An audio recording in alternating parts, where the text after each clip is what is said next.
Hello दोस्तों, आप लोगों का स्वागत है पगला एक्सप्लेन चैनल पे। तो आज हम लोग यहाँ पे दोबारा आई कैन समन गॉड्स की सेकंड एपिसोड को एक्सप्लेन करने वाले हैं। और मुझे नहीं पता है कि वीडियो ने कैसा परफॉर्म किया है, क्योंकि बिना अपलोड करे ही मैं यहाँ पे सेकंड एपिसोड की रिकॉर्डिंग शुरू कर दिया हूँ। मेरे हिसाब से अच्छा ही परफॉर्म किया होगा। तो हम लोगों ने पिछले एपिसोड में देख ही दिया था कि यहाँ पे जुनियोवे उस जगह पे पहुंच चुका था जहाँ पे टूर्नामेंट होने वाला था दोनों किंगडम्स के बीच में, और वो इसी के जरिए यहाँ पे अपनी पोजीशन को दोबारा रिक्लेम करने वाला था। हालांकि भीड़ ज्यादा होने की वजह से उसे यहाँ पे कुछ भी दिखाई नहीं दे रहा था। और उसी टाइम पे हम लोग देखते हैं कि पहला राउंड खत्म होते ही खत्म भी हो जाता है। ऑफ कोर्स कैंगलैंग किंगडम का वॉरियर यहाँ पे जीता था और कियानयुवे किंगडम हार गई थी, क्योंकि उनके पास पावरफुल कैंडिडेट नहीं है। और ऊपर से कैंगलैंग किंगडम वालों ने यहाँ पे नासन सोल रियलम के कल्टिवेटर्स भेजे हैं, तो उनका हारना जाहिर है। और ऑफ कोर्स कियानयुवे किंगडम के जितने भी लोग थे वो कुछ ज्यादा ही नाराज थे। वो आगे से कहते हैं कि साले की बत्ती सी तोड़ दो, इतना ज्यादा हीरो कैसे बन सकता है यहाँ पे। खैर पहला मैच तो यहाँ पे कैंगलैंग किंगडम जीत जाता है, जिसके बाद दूसरे मैच की बारी आती है और रेफरी आगे से कहता है कि अपने अपने पार्टिसिपेंट्स भेज दो। तो फिर इस बार कियानयुवे किंगडम की तरफ से नैन मेंग जाता है, जो एक सुप्रीम जनरल भी है, और ये नासन सोल रियलम पे है। कैंगलैंग किंगडम की तरफ से यहाँ पे एक जेन नाम के बंदे को भेजा जाता है, और इन दोनों की कल्टीवेशन लेवल बराबर ही है।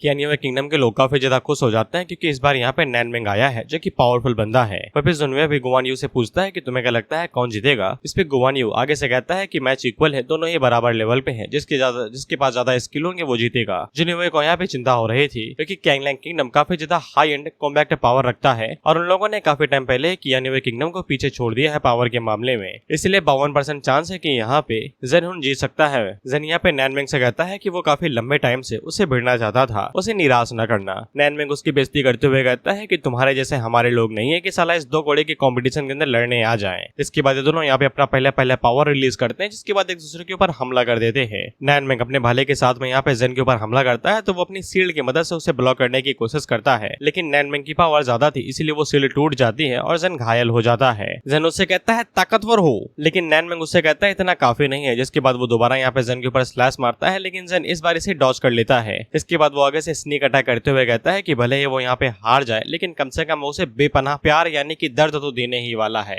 इसके बाद वो अपने पास से कुछ एक्सप्लोसिव पिल्स या फिर डिटोनेट जो भी था वो निकालता है, जिससे वहाँ पे तगड़ा धमाका होता है और नैन मेंग काफी ज्यादा घायल हो जाता है। जुनियोवे के साथ साथ जितने भी लोग थे वो सभी आगे से कहते हैं गद्दार है साले, ये चीटिंग है, ऐसा कैसे साला तुम एरेना के बीच में स्नीक अटैक कर सकते हो, वो भी इस तरीके का, साला एरेना है उड़ा दो। वो भी जुनियोवे की फटी पड़ी थी, क्योंकि अगर यहाँ पे नैन मेंग हार जाता है तो फिर उसके पास मौका ही नहीं रहेगा स्टेज के ऊपर जाने का। ऑफ कोर्स 3 मैच है, अगर 2 यहाँ पे कैंगलैंग जीत जाता है तो फिर कहां से इन्हें मौका मिलेगा। हम लोग नैन यूजिन को देखते हैं और नैन मेंग इसका ही बाप है, तो इसे चिंता हो रही थी। हम लोग यहाँ पे जेन को देखते हैं और इसका चेहरा उतर चुका था, क्योंकि नैन मेंग हारा ही नहीं था। वो आगे से कहता है कि साला हम लोग इतनी बार हार चुके हैं कि दोबारा हार जाओ तो फांसी लगानी पड़ेगी, तो इतनी जल्दी तो हारने नहीं वाला। जिसके बाद वो यहाँ पे जेन का चेहरा पीछे से पकड़ता है और उसे उठा के एरिना में घुसेड़ देता है। और ऑफ कोर्स इसी के साथ ही यहाँ पे सेकंड मैच का विजेता नैन मेंग था, यानी कि दोबारा यहाँ पे युवे किंगडम जीत गया। अब बस लास्ट मैच बचा हुआ था, जिसके बाद पता चल जाएगा कि कौन है विजेता इस टूर्नामेंट का। इसके बाद नैन मेंग के यहाँ पे पूरी तरीके से वाहवाही होने लगती है। कहता कि एम्परर भी आगे से कहता है दैट्स माय जनरल। इसके बाद हम लोग कैंगलैंग किंगडम के दूतों को देखते हैं, जो कि अपने बंदे को आगे भेजते हुए कहते हैं कि वो पावरफुल था, अब तुम मुझे निराश न करना भाई। इसके बाद यहाँ पे थर्ड मैच शुरू कर दिया जाता है। तो फिर हम लोग देखते हैं कि वही बंदा आगे बढ़ता है जिसका नाम साओबाई है, और ये आगे से चिखते हुए कहता है कौन है, किसके अंदर कूदा है भाई, कौन है जो मुझे चैलेंज करेगा।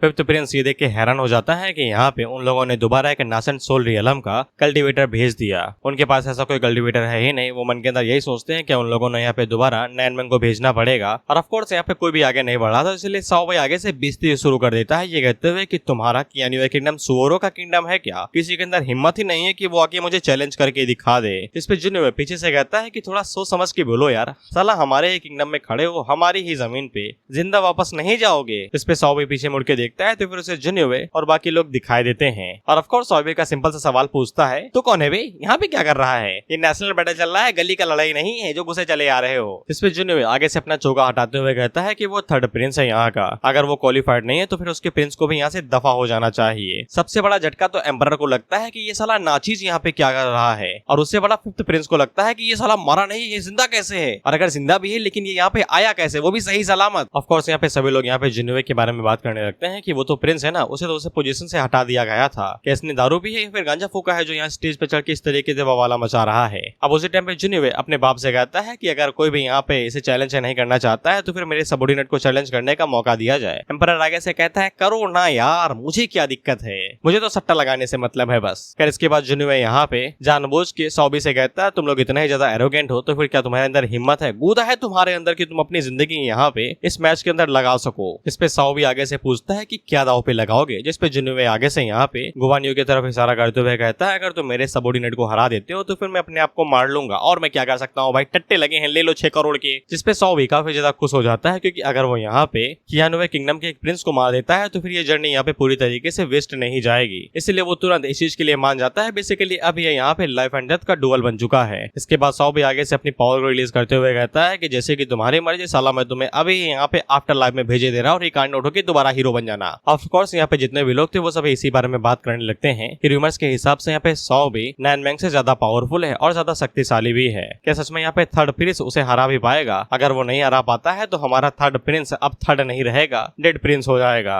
वहीं नैन यूजन भी अपने मन के अंदर यही सोचती है कि इसने साला कितनी बार जिंदगी को टक्का से छू के वापस आया है, लेकिन इसके बावजूद इसे अपनी जिंदगी की परवाह नहीं है, ये साला जिंदगी दांव पे लगाते रहता है। फिर इसके बाद गुवानियो यहाँ से अपना चोगा हटाता है तो सभी लोगों को पता चलता है कि ये वही पावरफुल बीइंग है जिसको वो लोग चाह रहे थे कि वो मैच को ज्वाइन करे। सबसे ज्यादा हैरान तो यहाँ पे फिफ्थ प्रिंस होता है कि ये क्या हुआ। इस पेपर उससे पूछते हैं कि तुम्हारा इतना बड़ा रिएक्शन काहे मारे हैं। इस पे फिफ्थ प्रिंस आगे से बताता है कि यही पावरफुल पर्सन है जिसको मैंने आपको रिकमेंड किया था कुछ दिनों पहले, जो लुया इन के अंदर रह रहा था, लेकिन ऐसा लगता है कि यंग मास्टर जुन ने पहले ही उसे यहाँ पे ले लिया है। यानी कि थर्ड प्रिंस यहाँ पे यंग मास्टर जुन है और वो मन के अंदर सोचता है कि इसीलिए साले ने इनके अंदर मेरी बुरी तरीके से बेइज्जती की थी। इस पे नैन यूजन भी अपने मन के अंदर यही सोचती है कि साला इनके अंदर जिसने मेरी बेइज्जती की थी साला ये यही था, थर्ड प्रिंस, लेकिन इसने ये किया क्यों? वही पे एम्परर को घंटा फर्क नहीं पड़ता, उसके लिए उसकी गद्दी ज्यादा मायने रखती है। वो मन के अंदर यही सोचता है कि हमारा थर्ड प्रिंस जो कि गलियों में नंगा घुमा करता था, कंचे खेलता था, अचानक से पावरफुल बन गया है। और वो मन के अंदर यही सोचता है कि यह सच में यहाँ पे ये जीत भी पाएगा। ऑफ कोर्स बेटा कैसे आया है, सही सलामत है या नहीं, घंटा फर्क नहीं पड़ता, जीत ज्यादा मायने रखती है। फिर गुवानियो सौबी से पहले ही कह देता है हार मान लो, अगर एक भी कदम आगे बढ़ाया मैं तुम्हें मार दूंगा। लेकिन सौबी को अंदाजा भी नहीं कि वो किसके सामने खड़ा है, तो वो इसे मजाक की तरह ले रहा था। ये कहते हुए बढ़िया मजाक था, पहली बार इतना ज्यादा हंसा हूँ। इसके बाद वो गुवान के ऊपर हटा कर देता है, ये कहते हुए भाड़ में जाओ अपने गंडासे के साथ में। गुवानियो सबसे पहले उसके गंडासे को ब्लॉक करता है, जिसके बाद अपने भाले का इस्तेमाल करते हुए वो सौबी की सीने के ऊपर एकदम जोरदार स्लैश मारता है। ये स्लैश इतना बड़ा था कि उसकी छाती के 2 टुकड़े हो जाते हैं और ऑफ कोर्स इतना ज्यादा डेडली अटैक था कि सभी लोग देख के हैरान हो जाते हैं कि ये कैसी ताकत है। कहता कि नैनमेंग भी अपने मन के अंदर यही सोचता है कि साला सौबी मुझसे ज्यादा पावरफुल है, लेकिन इसके बावजूद वो इतनी आसानी के साथ कैसे हार सकता है। वहीं पे कैंगलैंग किंगडम की तरफ से जो दूत आया था वो भी हैरान हो जाता है कि ऐसा कैसे हो सकता है। वहीं पे गुवानियो यहाँ पे रेफरी से कहता है दिख क्या रहे हो, बताओ ना कौन जीता। तो रेफरी आगे से डिक्लेयर करता है कि यहाँ पे कियानुवे किंगडम जीत चुका है 2 मैच को जीत के। और ऑफ कोर्स सभी लोग काफी ज्यादा खुश हो जाते हैं। वो आगे से कहते हैं मुझे यकीन नहीं हो रहा, कोई हारपिक लेके आओ, आंखों को साफ करूं मैं। किसी ने यहाँ पे कैंगलैंग के ग्रेट जनरल को बस एक मूव के अंदर हरा दिया। उसी टाइम पे जुन्युवे आगे बढ़ता है और उन लोगों से कहता है कि मुंह पे थोड़ा सा जोर रखो और उसे दबा के रख लो, नहीं तो मैं टेप मार दूंगा। मुझे यहाँ पे कुछ जरूरी कहना है इसलिए चुप बैठो। इसके बाद वो उन लोगों से कहता है कि हर किसी को पता है कि उसे यहाँ पे गद्दार बताया गया था और उसने पैसे भी चुराए थे। इसके बाद उसे पोजीशन से हटा के पत्थर तोड़ने के लिए भिजवा दिया गया था। मैं यहाँ पे ये नहीं बताऊंगा कि किसने मुझे वहाँ पे उस झूठे जाल के अंदर फंसाया था और किसने मुझे गद्दार बना दिया था, लेकिन मैं अपने साथ कुछ लेके आया हूँ और तुम लोगों को दिखाना चाहता हूँ। जिसके बाद वो अपने पास से यहाँ पे जियाहाओ का सर निकालता है जो कि बहुत बड़ा गद्दार था कियानुवे किंगडम के लिए। इस पे सभी लोग यहाँ पे जियाहाओ का सर देख के हैरान ही हो जाते हैं क्योंकि हर किसी को पता है कि जियाहाओ ने कैसे कर्म कांड किए हैं। यहाँ तक कि नैनमेंग भी उसे अरेस्ट करने में फेल हो चुका था और वो बच के भाग गया था, लेकिन जुन्युवे ने बड़ी आसानी के साथ उसे मार भी दिया और उसे पकड़ के यहाँ पे लेके भी आया, जिससे साबित हो जाता है कि जुन्युवे अब पहले से और भी ज्यादा ताकतवर हो चुका है। इसके बाद जुन्युवे पीछे मुड़ता और एम्परर से कहता है कि उसने जहाँ पे अचीवमेंट हासिल की है इतना काफी होना चाहिए उसके नाम के ऊपर जो दाग लगा है उसे मिटाने के लिए, जिसके लिए जनरल यहाँ पे तुरंत मान जाता है और वो आगे से बताता है क्योंकि थर्ड प्रिंस ने यहाँ पे गद्दार जनरल जियाहाओ को मार गिराया है तो फिर वो यहाँ पे अपनी गलती का पछतावा कर लिया है और उसे यहाँ पे उसका स्टेटस वापस कर दिया जाता है रॉयल प्रिंस वाला।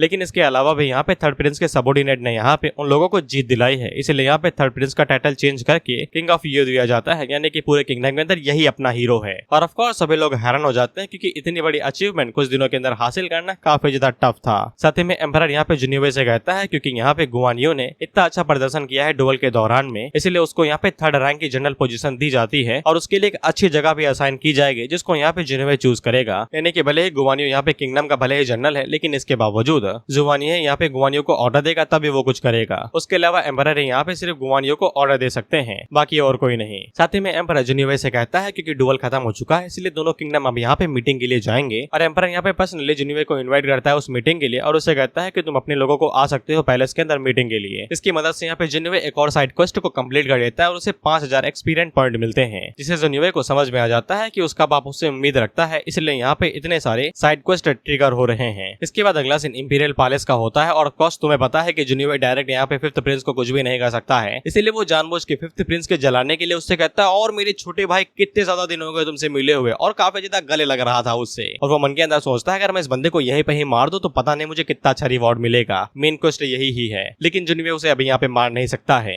फिफ्थ प्रिंस भले ही यहाँ पे बुद्धि के मामले में बाहुबली है, लेकिन बॉडी के मामले में उससे ज्यादा गरीब कोई नहीं है। इसीलिए जुनवे जब उसे कस के पकड़ता है तो उसकी हड्डियां कड़कड़ाने लगती है, तो वो जल्दी से कांपते हुए पीछे हट जाता है। जुनवे आगे से माफी मांगते हुए कहता है सॉरी मैं तो इस बारे में भूल ही गया था कि तुम्हारी कल्टीवेशन सिर्फ की रिफाइनमेंट तक ही अटकी हुई है और तुम मेरे फाउंडेशन रियलम की पावर के सामने टिक नहीं पाओगे, सॉरी कहा तारू। फिफ्थ प्रिंस आगे से झूठ में ही कहता है कि मैंने भी तुम्हें बहुत ही ज्यादा मिस किया, और वो मन के अंदर सोचता है कि हरामे की कल्टीवेशन इतनी जल्दी राइज कैसे हो रही है। और जुनवे उससे कहता है हाँ तुम एक नंबर की बेवकूफ भी हो, 2 महीने हो चुके हैं लेकिन इसके बावजूद तुम बेवकूफ हो। फिफ्थ प्रिंस कुछ भी नहीं कर सकता है सिवाय बेइज्जती सहने के, जिसके बाद वहाँ पे एम्परर भी आ जाता है। वहाँ पे एम्परर यहाँ पे जुनवे से कहता है कि तुम मेरे बगल में बैठोगे और तुम्हारे बगल में तुम्हारा जनरल बैठेगा। इसके बाद कैंगलैंग किंगडम के दूत और जनरल आके वहाँ पे बैठ जाते हैं और एम्परर आगे से कहता है कि मीटिंग शुरू की जाए। एम्परर हम लोगों को बताता है कि इन दोनों किंगडम्स के बीच में जो अलायंस है उसे और भी ज्यादा बेहतर बनाने के लिए वो लोग यहाँ पे एक सिटी के ऊपर डिस्कस करने वाले हैं कि उसकी ओनरशिप किसको मिलेगी, यानी कि कौन से किंगडम को मिलेगी। सिटी का नाम युगवान है। एम्परर आगे से बताता है युगवान सिटी यहाँ पे कियानुवे किंगडम से ही है, क्योंकि वो यहाँ पे ग्रेट एंसेस्टर टाइम से ही उनकी ही थी, इसलिए नेचुरली वो उनसे ही बिलोंग करती है। इस पे कैंगलैंग किंगडम यहाँ पे कहता है कि युगवान सिटी भले ही नेचुरली उनसे ही बिलोंग करती हो, लेकिन इसके बावजूद वो जो सिटी है वो नेचुरली यहाँ पे दोनों कंट्रीज से जुड़ी हुई है। जैसे कि हमारा अरुणाचल प्रदेश है जो कि चाइना के साथ भी जुड़ा हुआ है, म्यांमार के साथ भी जुड़ा हुआ है और इंडिया के साथ भी। इसीलिए कैंगलैंग किंगडम का जो यहाँ पे दूत था वो आगे से इस बात का हवाला देते हुए कहता है कि वो सिटी भले ही उनकी है, लेकिन अगर वो लोग उस सिटी को अच्छे से गार्ड करने में नाकामयाब हो जाते हैं तो इससे उनकी सिटी के ऊपर भी बहुत बड़ी परेशानी आ सकती है, जो एक अच्छा हवाला है। लेकिन जुनवे आगे से उंगली करते हुए कहता है कि हाँ मानता हूँ मैं यहाँ पे युगवान सिटी को अच्छे से गार्ड करना चाहिए और स्ट्रॉन्गेस्ट पार्टी उसे गार्ड करे, लेकिन तुम्हारा जनरल तो मर चुका है, तो आप बताओ तुम उस सिटी को कैसे डिफेंड करोगे। इस पे जन आगे से कहता है कि भले ही यहाँ पे 100 भी मर चुका है, लेकिन इसके बावजूद वो अभी भी यहाँ पे जिंदा है। जुनवे उससे कहता है सच में तुम्हें ऐसा लगता है। इस पे जन आगे से कहता है क्यों, क्या मुझे ऐसा नहीं लग सकता है। उसी टाइम पे हम लोग गुआन यू को देखते हैं जो कि आगे से यहाँ पे अपनी एनर्जी को रिलीज करते हुए कहता है ऐसा है क्या। Of course Guan you general है तो फिर यहाँ पे उसे ऑर्डर देने की जरूरत नहीं है, उसे ऐसे से पता है कि मिलिट्री और बॉर्डर्स को कैसे हैंडल किया जाता है। इससे अब एम्परर को यहाँ पे नया दाव खेलने का मौका मिल जाता है, जिसके बाद वो इस बात का हवाला देते हुए कहता है कि उनके हिसाब से यहाँ पे जनरल गुआन यू ही सबसे बेहतर कैंडिडेट है जो गुआन सिटी को गार्ड करने के लिए, और उनसे जितना स्ट्रॉन्ग कोई यहाँ पे है भी नहीं। गुआन यू भी अब आगे से यहाँ पे कैंगलैंग डायनेस्टी वालों से कहता है कि अगर तुम में से कोई भी या फिर तुम्हारी कंट्री से कोई भी सेटिस्फाई नहीं है मुझसे, तो फिर बस मुझे यहाँ पे युगवान सिटी का इंचार्ज बनना जाने दो, जिसके बाद जब तुम लोग मुझसे मिलने के लिए आओगे तो फिर मैं यहाँ पे ब्लू ड्रैगन कर्सेंट ब्लेड का इस्तेमाल करूंगा और कोई भी दया नहीं दिखाऊंगा। इसी के लिए गुआन यू की ये मीठी धमकी थी जो कि इन दोनों को समझ में आ जाती है। इसके बाद एम्परर यहाँ पे मुद्दा बदलते हुए कहता है कि चलो हम लोग यहाँ पे रिसोर्स ट्रेड के बारे में बात कर लेते हैं जो दोनों कंट्रीज के बीच में होता है। इसके बाद मीटिंग यहाँ पे खत्म हो जाती है और कैंगलैंग किंगडम का यहाँ पे जो दूत था वो आगे से यहाँ पे एम्परर से कह के जाता है कि थर्ड प्रिंस यहाँ पे असली जीनियस है। उसे पहले लगता था कि यहाँ पे फिफ्थ प्रिंस ही असली जीनियस है, लेकिन ऐसा लगता है कि असली जीनियस तो अब यहाँ पे थर्ड प्रिंस निकला है। इस पे जुनवे भी आगे से कहता है कैसी बकवास करते हो भाई, मैं उसका बड़ा भाई हूँ, ऑफ कोर्स मुझे उससे बेहतर होना ही है। और वो आगे से कहता है लेकिन तुम्हारी कंट्री ही अंधी थी जो कि उसने वहाँ पे उसे क्राउन प्रिंस बना लिया। पीछे की तरफ हम फिफ्थ प्रिंस को देखते हैं जो कि भाईगो की वजह से पिचकारी मार देता है कोनी और वहीं पे ही बेहोश हो जाता है। जुनवे आगे से कहता है हॉस्पिटल लेके जाओ यार, इसे कोई कितना कमजोर बच्चा है, थोड़ी सी बेइज्जती नहीं सह पाते ये लोग। यहाँ पे हम लोग मम्मी के जानलेवा हमले से बचने के बावजूद बत्ती सी दिखाते रहते हैं। पे जो जेन था वो आगे से यहाँ पे अपने एम्परर यानी कि दूत से कहता है कि आपको ये समझने की जरूरत है कि थर्ड प्रिंस भले ही यहाँ पे एक नंबर का घटिया और एरोगेंट बंदा है, लेकिन उसकी बुद्धि का कोई जवाब नहीं है। वो यहाँ पे अपने अपोनेंट्स के लूप होल और उनकी कमजोरियों को काफी अच्छे से पहचान लेता है। डुअल के टाइम पे अगर उसने यहाँ पे पहले ही गुआन यू को भेज दिया होता शुरुआत में ही तो फिर 100 भी मारा नहीं जाता, बस वो मैच को हार जाता। लेकिन उसने शुरुआत में बिल्कुल ऐसा दिखाया कि उसने किसी को मारा नहीं है और वो किसी को मारना नहीं चाहता है, और उसने जानबूझ के यहाँ पे सॉबी को फोर्स किया लाइफ एंड डेथ डुअल के लिए। इसके बाद उसने यहाँ पे सॉबी को बड़ी आसानी के साथ मार दिया, वो भी एकदम फेयर तरीके से, कोई भी कुछ कह भी नहीं सकता है। और ऐसी स्ट्रेटेजीज और बुद्धि यहाँ पे कोई भी नॉर्मल बंदा नहीं बना सकता है। वह पे जुनवे अपने मन के अंदर सोचता है अगर वो यहाँ पे एक बार सिंहासन के ऊपर चढ़ गया तो वो साला पूरे कियानुवे किंगडम के ऊपर आग मूतेगा। एक तो भाई कैरेक्टर्स के बारे में यह बता ही नहीं रहे हैं यार। अब ये जो बंदा है जो कि यहाँ पे जुनवे को घूर रहा है, इसकी वजह से यहाँ पे एक मिशन ट्रिगर हो गया है। मिशन के अंदर जुनवे को बताया जाता है कि उसे थ्रोन यहाँ पे जुइसी से पहले हासिल करना पड़ेगा, और मिशन कंप्लीट होने से पहले जुइसी मर भी नहीं सकता है, जबकि ये तो साला दूसरे किंगडम से था ना, इसका थ्रोन से क्या लेना देना। यही चीज समझ में नहीं आती ट्रांसलेटर की यही गलती है या फिर ऑथर ने से किया हुआ है। खैर जो भी हो, जुनवे अगर इस मिशन को कंप्लीट करता है तो फिर उसे 1 लाख एक्सपीरियंस पॉइंट मिलेंगे और लकी ड्रॉ का मौका। वह जुनवे अपने मन के अंदर सोचता है कि साला कितना लोग जलते हैं मुझसे, देखो तो कितनी नफरत करते हैं कि ऐसा मिशन यहाँ पे ट्रिगर कर दिया। इसके बाद एम्परर सभी लोगों से कहता है कि फिफ्थ प्रिंस को हॉस्पिटल लेके जाओ और उसके ऊपर कोई ग्लूकोज चढ़ाओ, और वो बाकी लोगों से भी कहता है कि तुम सभी लोग दफा हो जाओ, जिसपे जुनयुए यहाँ से गवाही लेता है और तुरंत यहाँ से निकल जाता है। डुअल के बाद में दोनों किंगडम्स के अंदर यहाँ पे जुनयुए गोवनयू का नाम पूरी तरीके से फैल चुका था। वो दोनों ही काफी ज्यादा फेमस चुके थे, यहाँ तक कि किंगडैंग सिटी ये वही सिटी थी जहाँ पे जुनयुए ने सैंग क्लैन का खात्मा किया था, बाप बेटा चाचा दोनों का। और साथ ही में जुआनलिंग सेक्ट को भी उनके बारे में पता चल जाता है। और ऑफ कोर्स जुनयुए इतने समय यहाँ पे पूरे किंगडम्स के अंदर आइडियल लवर बन चुका है सभी लड़कियों के लिए। इसके बाद हम लोग फिफ्थ प्रिंस को देखते हैं जो कि अपने चेलों के ऊपर चिल्लाते हुए कहता है कि साला वो कुत्ता जिंदा बच गया, साला एक काम दिया था तुम लोगों ने वो भी ढंग से नहीं कर पाते तुम। इसके बाद वो अपने चेले जिसका नाम डार्क लॉर्ड था उसे कहता है कि किसी को भेजो भाई, उस हरामी को मारने के लिए मैं चाहता हूँ कि वो अभी के अभी मारा जाए। इस पे ये डार्क लॉर्ड आगे से कहता है ठीक है मैं यहाँ पे थर्ड प्रिंस के साथ निपट लूंगा। लेकिन फिफ्थ प्रिंस का जो मैनेजर या फिर सलाहकार था वो यहाँ पे फिफ्थ प्रिंस से कहता है कि वो अभी के लिए यहाँ पे जुनयुए को जाने दे, उसे अभी के लिए ना निपटे। हर किसी को पता है कि थर्ड प्रिंस ने यहाँ पे कितनी बड़ी अचीवमेंट हासिल की है, इसलिए अभी इतने समय उसे यहाँ पे हमला करना या फिर उसे अपोज करना यानी कि कुछ बुरा करना उसके खिलाफ ये सही टाइम नहीं है, अभी के लिए इसे भूल जाओ। साथ ही में यहाँ पे फिफ्थ प्रिंस को ये भी बताता है कि ये भी ना भूलिए कि यहाँ पे एम्परर यहाँ पे गुआनयू को युगवान सिटी भेजने वाले हैं प्रोटेक्शन के लिए, और बिना गुआनयू की प्रोटेक्शन के मुझे नहीं लगता है कि थर्ड प्रिंस इतना भी पावरफुल है कि वो हमारे खिलाफ जीत सकेगा, और यही सही टाइम रहेगा उसे पूरी तरीके से दवा की निचोड़ देने के लिए। और ऊपर से कुछ ही महीनों में यहाँ पे southern dragons martial art competition भी होने वाला है जो कि साउथर्न ड्रैगन्स डायनेस्टी ऑर्गेनाइज करवाने वाली है, जहाँ पे कम से कम टॉप 100 लोग उसके अंदर हिस्सा लेंगे जो कि डायनेस्टी के 7 मेजर सेक्टर में से एक होंगे, इसलिए आपको उसके लिए भी तैयारी करनी है। तो फिर अभी के लिए हम लोग जुनयुए को जाने देते हैं। फिफ्थ प्रिंस आगे से कहता है कि मुझे तुम्हारी बात समझ में आ रही है, लेकिन मैं उस हरामी को यहाँ पे सबक सिखाना चाहता हूँ, साले ने मुझे बहुत ज्यादा परेशान किया है। इस पे वो सलाहकार आगे से कहता है ठीक है मैं समझ गया, आप वो सब कुछ मेरे ऊपर छोड़ सकते हैं। और वो मन के अंदर सोचता है कि साले मैंने तेरी एक बार बेइज्जती की है और तेरी रेपुटेशन छीनी है तो मैं दोबारा भी कर सकता हूँ। इसके बाद हम लोग जुनयुए को इन के अंदर देखते हैं जहाँ पे उसके ऊपर भाई लड़कियों का हमला हो जाता है। ये अपनी बार जान बचा के भाग रहा है, कहते हैं मेरे पीछे ना हो, मुझे जाने दो, मेरा चीरहरण ना करो तुम। वो लड़कियां उसके पीछे भागते हुए कहती है कि आप कहाँ जा रहे हैं, आप इतने हैंडसम है, टैलेंटेड है, आप मेरे प्यार हैं, हम आपको ऐसे थोड़ी नहीं जाने जा सकते हैं। लेकिन जुनयुए की फटी बड़ी वो तुरंत भाग के अपने कमरे में आ जाता है और दरवाजा बंद कर देता है। और वो आगे से कहता है कि यानुए डायनेस्टी की औरतें कुछ ज्यादा ही खतरनाक हैं यार। डाजी अंदर ही बैठी हुई थी और वो जुनयुए से कहती है ऐसा लगता है कि आप कुछ ज्यादा ही पॉपुलर हो गए हैं। इसमें जुनयुए आगे से लार भागते हुए कहता है कि कितना भी हो जाऊं सदा तुम्हारा ही रहूंगा, तुम अभी भी मेरी सबसे फेवरेट हो। इस पे डाजी आगे से कहती है कि इसमें मुझे कोई भी भावना महसूस नहीं हुई, खाली खाली शब्द हैं ये। लेकिन तभी जुनयुए डाजी से कहता है कि तुम मेरे साथ हो, मुझे तुम्हें कुछ बड़ा ट्रेजर दिखाना है। इसके बाद वो डाजी को बाहर लेके आता है और उसे यहाँ पे silver dragon soul destroying spear दिखाता है। अब मैं इसे स्पीयर ही बुलाऊंगा क्योंकि नाम कठिन मैं भूल चुका हूँ, दोबारा पढ़ के आया हूँ। डाजी भी इतने हाई लेवल के वेपन को देख के काफी ज्यादा हैरान हो जाती है और उसे पूछती है कि ये मिला कहाँ भाई, ये वेपन कोई मजाक थोड़ी ना है। और वो जुनयुए से पूछती है कि वो सच में इसे उठा भी सकता है क्या। जुनयुए आगे से कहता है ऑफ कोर्स मैं उठा सकता हूँ। फिर जुनयुए को भी पता है कि दोनों कंट्रीज के बीच में कभी भी लड़ाई हो सकती है, लेकिन इसके बावजूद वो यहाँ पे डाजी या फिर गुआनयुए और टेंगू के द्वारा ही प्रोटेक्ट किया जा रहा है। उसे यहाँ पे अपनी जल्दी जल्दी स्ट्रेंथ बढ़ानी पड़ेगी, नहीं तो वो उनके बिना कुछ भी नहीं रहेगा जब वो उसके पास नहीं रहेंगे। इसलिए वो यहाँ पे इस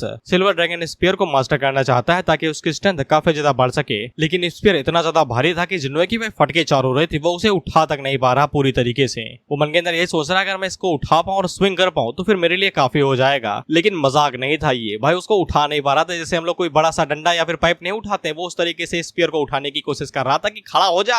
इसके बाद जब वो उसे उठा लेता है लेकिन वजन की वजह से पीछे गिरने लगता है। डाजी से कहता है डाजी बचाओ यार। डाजी भी आगे से हंसते हुए कहती है कैसा नमूना है ये। और वो जुनयुए से कहती है कि उसके पास यहाँ पे एक ब्रीदिंग मेथड है जो उसे सिखा सकती है। इसकी मदद से कुछ टाइम के लिए यहाँ पे जुनयुए की जो फिजिकल स्ट्रेंथ है वो इनहेंस हो जाएगी और वह स्पीयर के साथ में प्रैक्टिस कर सकता है। और कुछ ही महीनों में वो स्पीयर को पूरी तरीके से यूज भी कर लेगा उस ब्रीदिंग मेथड के साथ में। लेकिन उसी टाइम पे डाजी को पता चलता है कि किसी ने जुनयुए के ऊपर अटैक किया है, तो वो जल्दी से उस कुनाई के ऊपर हाथ मार के उसे डिफ्लेक्ट कर देती है। जुनयुए पीछे मुड़ के कहता है कौन है बे, काहे लिए अटैक कर रहा है, इतना अच्छा मोमेंट था। इसके बाद वो स्पीयर को उठा लेता है और उस बंदे से कहता है कि तुम्हें पक्का मरने की इच्छा हो रही है जो तुमने मेरे ऊपर स्नीक अटैक करने के बारे में सोचा भी। इस पे ये फिफ्थ प्रिंस का सलाहकार ही था जो कि जुनयुए के ऊपर अटैक करते हुए कहता है कि खुद को ज्यादा हीरो न समझो, तुम मरने ही वाले हो। डाजी उसे लड़ना चाहती थी लेकिन जुनयुए मना कर देता है ये कहते हुए कि ये मेरे ऊपर छोड़ दो। इसके बाद वो स्पीयर उठा लेता है और उसके ऊपर अटैक करने की कोशिश करता है एकदम चिल्लाते हुए, लेकिन सलाहकार उसके अटैक को इजीली डॉज कर लेता है ये कहते हुए कि तुम्हारा पोस्टर बिल्कुल बेकार है, मैं तो इसे आसानी के साथ डॉज करता हूँ। इस पे जुनयुए आगे से हंसते हुए कहता है कि मैंने कब कहा कि मैंने तुम्हें ये मारने के लिए उठाया था। इसके बाद वो स्पीयर भाई, और ऑफ कोर्स ये साले सगे होते हैं अपने बाप के नहीं लेकिन मालिक के पक्का होते हैं, इसलिए ये साफ कहते हैं कि मैं तुम्हें कुछ भी नहीं बताने वाला। और जुनयुए यहाँ पे उंगली भी नहीं करना चाहता है, इसलिए वो आगे से कट्टा निकाल लेता है ये कहते हुए ठीक है भाई, इसका जवाब रेतीली पंछी को देना स्वर्ग में। इसके बाद वो गोली चलाता है और उस सलाहकार को मार गिराता है। इसे जुनयुए को यहाँ पे 950 एक्सपीरियंस पॉइंट मिलते हैं क्योंकि सलाहकार यहाँ पे फाउंडेशन रियलम की पीक पे था। इसके बाद वो पीछे मुड़ के डाजी से कहता है कि इसकी बॉडी जरा ठिकाने लगा दो, इस पे डाजी अपनी फिल्म का इस्तेमाल करती है और उसकी बॉडी वहीं पे ही जला देती है। इसके बाद जुनिवे मुस्कुराते हुए यहाँ पे डाजी से कहता है कि चलो भैया, जो परेशानी करने के लिए आया था वो तो निपट गया, अब तो मुझे बताओ कि तुम यहाँ पे कौन सी ब्रीथिंग मेथड के बारे में बता रहे थे जिससे मैं यहाँ पे स्पीयर को अच्छे से यूज कर सकता हूँ। इस पे डाजी यहाँ पे जुनिवे को उस ब्रीथिंग मेथड के बारे में बता देती है, हमें नहीं बताया जाता, बस जुनिवे को ही बताया जाता है। जिसके बाद वो स्पीयर उठा के यहाँ पे ब्रीथिंग मेथड की मदद से इजीली उसे प्रैक्टिस करने लगता है और डाजी भी अपने मन के अंदर यही सोचती है कि अच्छा कर रहे हैं, आप करते रहिए। इसी बीच हम लोग जुनिवे को देखते हैं जो कि यहाँ पे जब वो स्पीयर के साथ प्रैक्टिस कर रहा था उसी टाइम पे कोई उसके ऊपर हमला कर देता है, ये कहते हुए हरामी कहीं के, जो कि फेंग हुआंग की डिसेबल ही थी, सॉरी साथी थी। जुनिवे जल्दी से उसके अटैक को डॉज करता है और उससे कहता है क्या कर रही हो और फालतू में हमला करना गंदी बात होती है। लेकिन वो साथी आगे से कहती है कि तुम्हारी हिम्मत कैसे हुई वो सब कुछ करने की। जिसके बाद वो दोबारा उसके ऊपर यहाँ पे शॉट से अटैक करती है। अब जुनिवे की गुद्दी गर्म होने लगती है, वो स्पीयर उठाने ही वाला था लेकिन उससे पहले ही फेंग हुआंग बीच में आ जाती है और अपनी साथी से कहती है कि ये कुछ ज्यादा हो रहा है, थोड़ा गुस्से पे ध्यान दो अपने। लेकिन फेंग हुआंग की साथी आगे से कहते हैं कि इसने कल रात आपको मोलेस्ट किया था। मोलेस्ट? भाई ने छुआ तक नहीं था उसे। लेकिन इसके बावजूद फेंग हुआंग की साथी आगे से कहती है कि मैं इसे मार दूंगी। इस पे फेंग हुआंग तो आगे से शर्माने लगती है लेकिन डाजी का खून उबल जाता है। इससे जुनिवे को समझ में आ जाता है अगर बात बिगड़ गई तो डाजी उसे ही खा जाएगी। इसीलिए वो पूछे मुड़ के बारे में बात कर रहे हैं जिसके बारे में फिफ्थ प्रिंस ने हमें बताया था। जुनिवे को इस कंपटीशन के बारे में ज्यादा कुछ पता नहीं है लेकिन फेंग हुआंग का गुस्सा शांत करने के लिए वो कह देता है अगर फेंग हुआंग चाहती है तो वो इस कंपटीशन के अंदर हिस्सा लेगा। इस पे फेंग हुआंग उसे कहती है अगर मैंने तुम्हें यहाँ पे कंपटीशन के अंदर नहीं देखा तो अगले दिन सीधा मैं तुम्हारे पास आ जाऊंगी और छाती चीर दूंगी तुम्हारी। और मुझे यही चीज थोड़ी बहुत बुरी लगती है चाइनीज मानवा के अंदर की मेन कैरेक्टर की कोई औकात नहीं है, एंटी नायरलिस्ट कोई खतरनाक मानवा न हो जैसे कि जू फैन वाला हो गया या फिर गुचेंग वाला हो गया। बट हम क्या ही कर सकते हैं, रियल लाइफ में भी तुम्हें पता है कि रियल लाइफ में भी यही होता है, जिन्हें जरूरत है उन्हें इंसाफ नहीं मिलता और जिन्हें जरूरत नहीं उन्हें मिलता रहता है। खैर जुनिवे यहाँ पे फेंग हुआंग से कहता है कि चिंता न करो, मैं पक्का यहाँ पे कंपटीशन के अंदर हिस्सा लूंगा, भले ही चाहे धरती फट जाए या आसमान फाट जाए। इस पे फेंग हुआंग उसे कहती है कि तो फिर हम लोग सीधा कंपटीशन के दौरान ही मिलेंगे। और फिर डाजी को ये चीज बिल्कुल पसंद नहीं आ रही थी जुनिवे का ऐसा कैरेक्टर। अब इसी वजह से यहाँ पे इस कंपटीशन से रिलेटेड एक और यहाँ पे साइड क्वेस्ट ट्रिगर हो जाती है जहाँ पे जुनिवे को इसी कंपटीशन के अंदर हिस्सा लेना है और एक्सीलेंट पोजीशन हासिल करनी यानी कि टॉप करना है। इसके बदले में उसे 2 लाख एक्सपीरियंस पॉइंट मिलेंगे और साथ ही में एक लकी ड्रॉ। इससे जुनिवे को समझ में आ जाता है कि इस छोटी सी साइड क्वेस्ट के लिए यहाँ पे इतना बड़ा रिवॉर्ड तो मिलेगा नहीं, बेशक कंपटीशन काफी ज्यादा टफ होगा और वहाँ पे फर्स्ट पोजीशन हासिल करना और भी ज्यादा टफ है। इसलिए वो सोचता है कि समय निकाल के वो इस कंपटीशन के बारे में इन्वेस्टिगेट करेगा,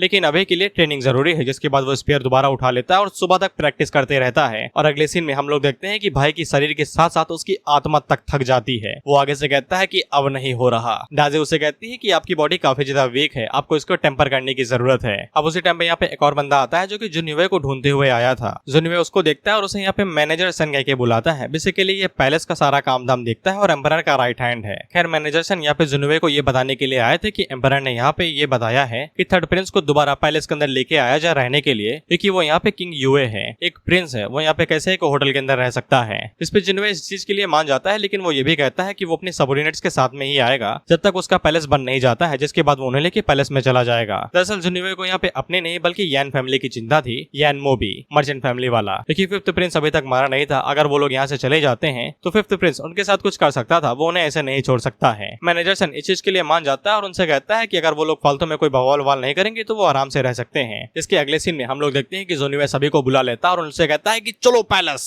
इसके बाद वो सभी पैलेस के अंदर आ जाते हैं और सबसे पहले एम्परर से मिलते हैं जाके, जिसपे एम्परर यहाँ पे जुनिवे से कहता है अगर मैं तुम्हें अच्छे से ना देखूं तो फिर मुझे जुनिवे के पास आता है और उससे कहता है कि तुम मेरे अच्छे बेटे हो, तुमने अपने स्ट्रेंथ को यहाँ पे साबित कर दिया है, इसलिए मैं यहाँ पे तुम्हें आने वाली कियानुवे जीनियस मीटिंग का होस्ट बनाने वाला हूँ। जुनिवे आगे से पूछता है ये कौन सी मीटिंग है, जिसपे जुनिवे का फादर उसे बताता है कि ये बस छोटी मोटी दावत होती है जो कि यहाँ पे जीनियस कल्टिवेटर्स को बुलाई जाती है कंट्री के आसपास के लोगों से यानी कि सेक्टर से। ये वाली दावत कंपटीशन के दौरान में होती है, दोनों कंट्री के बीच में जब वो होता है तभी इसे रख लिया जाता है सिर्फ फॉर्मेलिटी के लिए। जिसपे जुनिवे अपने मन के अंदर यही सोचता है अगर वो यहाँ पे इस दावत के अंदर जाएगा तो फिर वो शायद से यहाँ पे कोई साइड क्वेस्ट को ट्रिगर कर सकता है और ये उसके ही फायदे की बात रहेगी। वो आगे से झूम जाता है, साइड क्वेस्ट की बरसात हो जाएगी उसके ऊपर, ऐसा इसको लगता है, जबकि होता कुछ नहीं वहाँ पे। जुनिवे का फादर उससे कहता है कि यहाँ पे हर प्रिंस भी आता है, शायद से तुम यहाँ पे कुछ ऐसा कर दिखाओ जिससे हमारा नाम और ज्यादा ऊंचा हो जाए। जिसके लिए जुनिवे कह देता है ठीक है भाई कुछ कर दिखाऊंगा, ज्यादा ज्यादा एक दूसरे के गोटे फोड़ दूंगा और क्या कर लूंगा मैं, नाम बन जाएगा। साथ में जुनिवे का फादर उससे कहता है कि तुमने यहाँ पे जो नेगोशिएशन दोनों कंट्रीज के बीच में किया और युगवान सिटी को अपने अंदर ले लिया, इससे हमें काफी ज्यादा फायदा हुआ है, इसलिए मैं यहाँ पे तुम्हें रिवॉर्ड के रूप में 100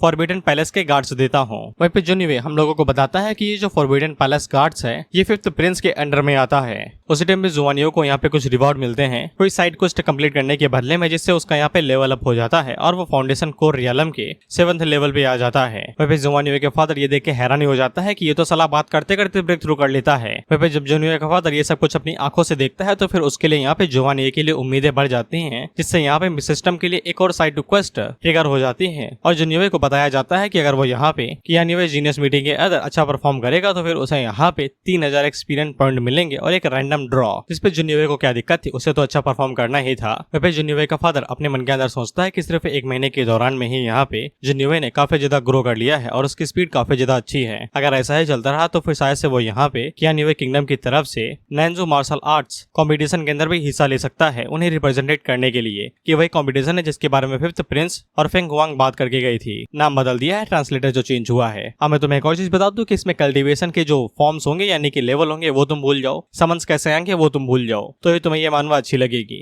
वहीं जुआनयुए का बापू से कुछ ज्यादा ही घनी नजरों से घूरते जा रहा था, इसलिए जुआनयुए अपने मन के अंदर सोचता है कि ऐसे क्यों घूर रहे हो भाई, कुछ पता चला क्या तुम्हें मेरे बारे में। हालांकि जुआनयुए का फादर इस बारे में बहुत ज्यादा गहरी सोच रखा रहा था कि उसे यहाँ पे जुआनयुए को नैंजू मार्शल आर्ट्स कॉम्पिटिशन के लिए भेजना चाहिए या फिर नहीं भेजना चाहिए। नैंजुए का फादर उससे कहता है कि अब तुम जा सकते हो, कियान्युए जीनियस मीटिंग 1 हफ्ते के बाद होगी, तब तुम वहाँ पे जाना। अभी के लिए मैनेजर सेन तुम्हें यहाँ पे फॉरबिडन सिटी गार्ड से लेके जाएगा, वहाँ से तुम 100 फॉरबिडन गार्ड्स को चूज कर लेना जैसा तुम्हें मन में लगे। वहीं पे जुआनयुए का फादर यहाँ पे जुआनयुए को कुछ ज्यादा एकदम स्ट्रिक्ट और समझदार समझ रहा था, लेकिन तभी उसके सारे सपने चकनाचूर हो जाते हैं जब वो जुआनयुए को गलियारा कूदते हुए देखता है। और मुझे लगता है कि ये गली चीज है, मैं भी इसे हरकतें करता हूँ कभी कभी जब दिमाग ज्यादा खराब रहता है। हालांकि जुआनयुए का फादर अपने मन के अंदर सोचता है कि शायद से मुझे यहाँ पे दोबारा सोचना चाहिए, जुआनयुए कंपटीशन के अंदर भेजना चाहिए या फिर नहीं चाहिए। अगली सुबह ही मैनेजर सन यहाँ पे जुआनयुए को उस जगह पे लेके जाता है जहाँ पे उन सभी गार्ड्स को ट्रेन किया जाता है, फॉरबिडन सिटी गार्ड्स को। वहाँ के जो मैनेजर थे वो जैसे यहाँ पे मैनेजर सन को देखते हैं तो फिर उसे वेलकम करते हैं और जुआनयुए को भी। और इन्हें पहले से ये पता चल चुका था कि जुआनयुए यहाँ पे 100 गार्ड्स को लेने के लिए आया हुआ है। जुआनयुए जब उस जगह को देखता है तो वो काफी ज्यादा हैरान हो जाता है, क्योंकि यहाँ पे कई सारे लोगों को एक साथ ट्रेन किया जा रहा था और ये सभी स्पेशल सोल्जर्स हैं, जिनको देख के जुआनयुए अपने मन के अंदर सोचता है कि वो आगे चल के इनसे भी ज्यादा पावरफुल आर्मी यहाँ पे ट्रेन करेगा। इसके बाद 5th प्रिंस यहाँ पे आता है जो कि जुआनयुए से कहता है कि तुम मेरी जगह पे क्या लेने के लिए आए हो। इसमें जुआनयुए को समझ में आ जाता है कि यहाँ पे पैलेस के अंदर भी ऐसे कई सारे लोग हैं जो कि यहाँ पे 5th प्रिंस के लिए काम करते हैं। उसे पहले ही खबर लग गई कि वो यहाँ पे आने वाला है।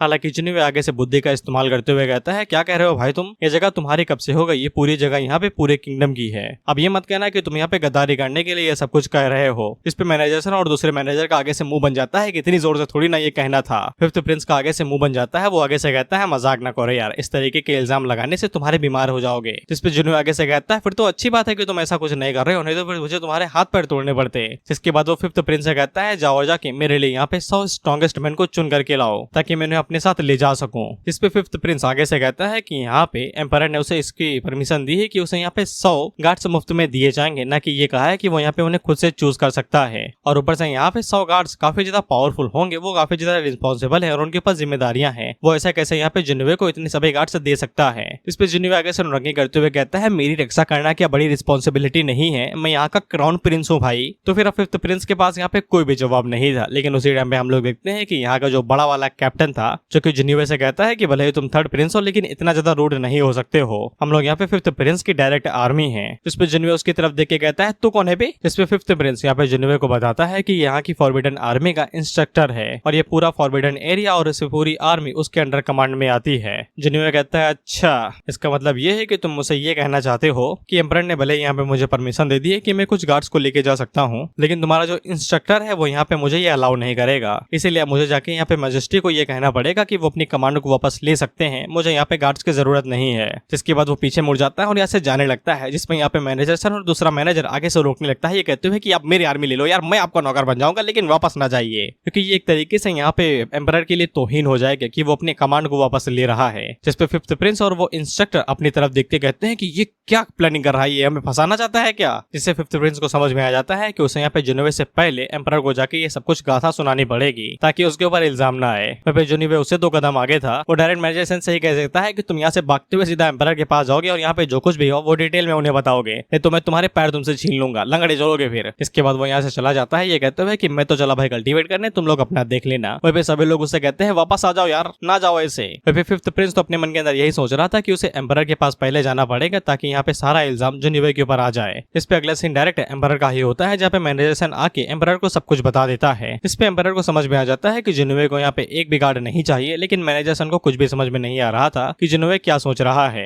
अब उसी टाइम में यहाँ पे फिफ्थ प्रिंस भागते हुए आता है और चुगली करने के लिए, और वो आते हैं यहाँ पे घुटनों पे बैठ जाता है और सारा इल्जाम जिनोवे के ऊपर डालने लगता है, ये कहते हुए कि जिनोवे ने उससे कुछ कहा क्या। जिसपे एम्परर आगे से कहता है कि तुम्हें कुछ कहना है क्या। जिसपे फिफ्थ प्रिंस आगे से कहता है कि वहाँ पे जो कुछ भी हुआ उसे यहाँ पे थर्ड प्रिंस की रिक्वेस्ट से कोई भी दिक्कत नहीं थी, वो जितने चाहे उतने गार्ड्स को चूज कर सकता था, लेकिन उसने यहाँ पे फॉरबिडन आर्मी को रिस्पेक्ट नहीं दी और ऊपर से उनकी बेइज्जती कर दी, ये कहते हुए कि ये तो साले गधे हैं गधे, इनसे अच्छा तो मैं सुअर पाल लूं। इसी वजह से पूरी आर्मी गुस्सा हो गई, और जब वो पूरी आर्मी को समझा के यहाँ पे गार्ड्स को छोड़ने वाला था, उसी टाइम पे यहाँ पे जिनोवे ने मना कर दिया और पीठ दिखा के वहां से चला गया। उसने यहाँ तक कि ये भी कहा कि उसे यहाँ पे फॉरबिडन आर्मी से कोई भी लेने देना नहीं है। इसलिए मैं भागते हुए मैं आपके पास चला आया ये बताने के लिए, मुझे ऐसा लगता है कि यहाँ पे थर्ड प्रिंस फॉरबिडन आर्मी का बहाना बना के सिर्फ उनके ऊपर इल्जाम लगाना चाहता है। इसलिए फिफ्थ प्रिंस यहाँ पे एम्परर से ये रिक्वेस्ट करता है कि वो यहाँ पे फॉरबिडन की आर्मी के ऊपर कोई भी इल्जाम न डाले, यहाँ पे थर्ड प्रिंस है जो कि जिम्मेदारी के लायक नहीं है। जिसपे मैनेजर सन अपने मन के अंदर सोचता है कि अच्छा, इसीलिए थर्ड प्रिंस ने मुझसे कहा था कि मुझे एम्परर को हर एक बात डिटेल में समझानी पड़ेगी। साले ने जो गेम खेला है काफी तगड़ा खेला है। फिफ्थ प्रिंस आके खुद ही कूद गया, बेचारा फिफ्थ प्रिंस, कुछ देर में इसके गोटे मुंह में आ जाएंगे। हम लोग फिफ्थ प्रिंस को देखते हैं जो कि आगे से यहाँ पे एम्परर से कहे जा रहा था कि आप प्लीज मेरे ऊपर यकीन कीजिए, अगर आपको मेरे ऊपर यकीन नहीं है तो फिर आप आर्मी के इंस्ट्रक्टर से भी पूछ सकते हैं। इस पे एम्परर आगे से कहता है कि मुझे शुरुआत में लगा था कि यहाँ पे थर्ड प्रिंस थोड़ा बहुत नादान है, खेलता कूदता रहता है मनमर्जी के हिसाब से,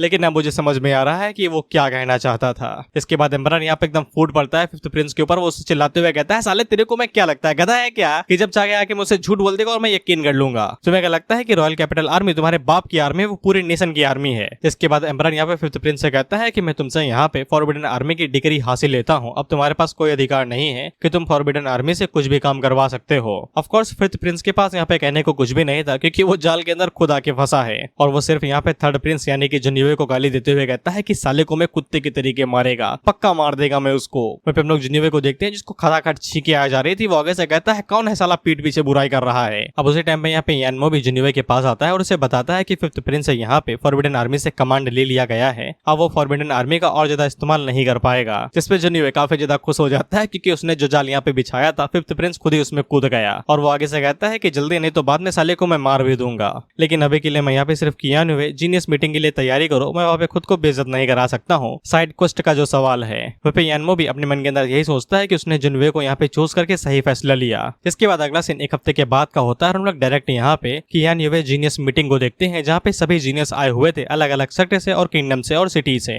अब इसी मीटिंग के बीच में हम लोग यहाँ पे जुआनिंग सेक्टर के जुंजी को भी देखते हैं, जिसने पहले भी यहाँ पे जिनोवे के साथ मैच किया हुआ है। वहाँ पे सभी लोग आगे से बात कर रहे थे कि इस मीटिंग के दौरान में हमेशा यहाँ पे फ्रेंडली मैच होता ही रहता है, और शायद से इस बार थर्ड प्रिंस भी यहाँ पे पार्टिसिपेट करेगा, लेकिन साले की कल्टीवेशन ज्यादा है, साला मैच जीतेगा ही जीतेगा, कोई उसे चैलेंज ना करना, फायदे में रहोगे। इस पे दूसरा बंदा आगे से कहता है हाँ यार अच्छी इन्फॉर्मेशन दी, शुक्रिया। वहीं पे हम लोग जिनोवे को देखते हैं और उसे पार्टी काफी ज्यादा बुरी लग रही थी। वो मन के अंदर सोचता है अगर मुझे पता होता कि ये पार्टी इतनी ज्यादा बुरी होगी तो फिर मैं यहाँ पे डाजी और बाकी लोगों को लेते आका। अब उसी टाइम पे उसकी नजर यहाँ पे जुंजे के ऊपर पड़ती है, जिसके अंदर से कुछ अजीब और बाहर निकल रहा था। वहीं पे ये जब यहाँ पे जिनोवे की तरफ देखता है तो उसकी आंखें एकदम से लाल हो जाती हैं, और धड़ाके के साथ में ये जिनोवे के ऊपर शॉट से हमला कर देता है। जिनोवे जल्दी से पीछे हटता है और उसके शॉट अटैक को डॉज करता है और उससे पूछता है क्या हो गया है यार, तुम तो एकदम पगला गए हो, अंधाधुन हमला कर रहे हो, थोड़ा सा तो संभल के करो। लेकिन जुंजी यहाँ पे जिनोवे से कहता है कि वो उसको चैलेंज करना चाहता है। जिनोवे उसे कहता है कि कर लेते यार, अचानक से हमला करने की क्या जरूरत थी, गोटे मुंह में आ गए थे मेरे। इस पे सभी लोग आगे से यहाँ पे जुंजी का मजाक उड़ाने लगते हैं, ये कहते हुए कि जुंजी यहाँ पे पहले ही फाउंडेशन रियलम के पीक पे है, वहीं पे जिनोवे सिर्फ अभी तक यहाँ पे 7th लेवल पे ही है। इसका मतलब तो यही हुआ कि यहाँ पे जुंजी यहाँ पे जिनोवे को बुली कर रहा है। लेकिन कुछ लोग आगे से ये भी कहते हैं कि भले यहाँ पे कल्टीवेशन लेवल कम है, लेकिन इसके बावजूद जिनोवे इतने समय यहाँ पे किंग युवे है, यानी कि उसके पास टाइटल है, और टाइटल होने के नाते उसे यहाँ पे जुंजी का ऑफर एक्सेप्ट करना चाहिए थोड़ी बहुत इज्जत देने के लिए। और इतने समय यहाँ पे जो जिनोवे की रेपुटेशन है वो काफी ज्यादा हाई है, वो यहाँ पे ऑफर को रिजेक्ट करके अपनी बेइज्जती नहीं कराना चाहेगा पब्लिक के सामने।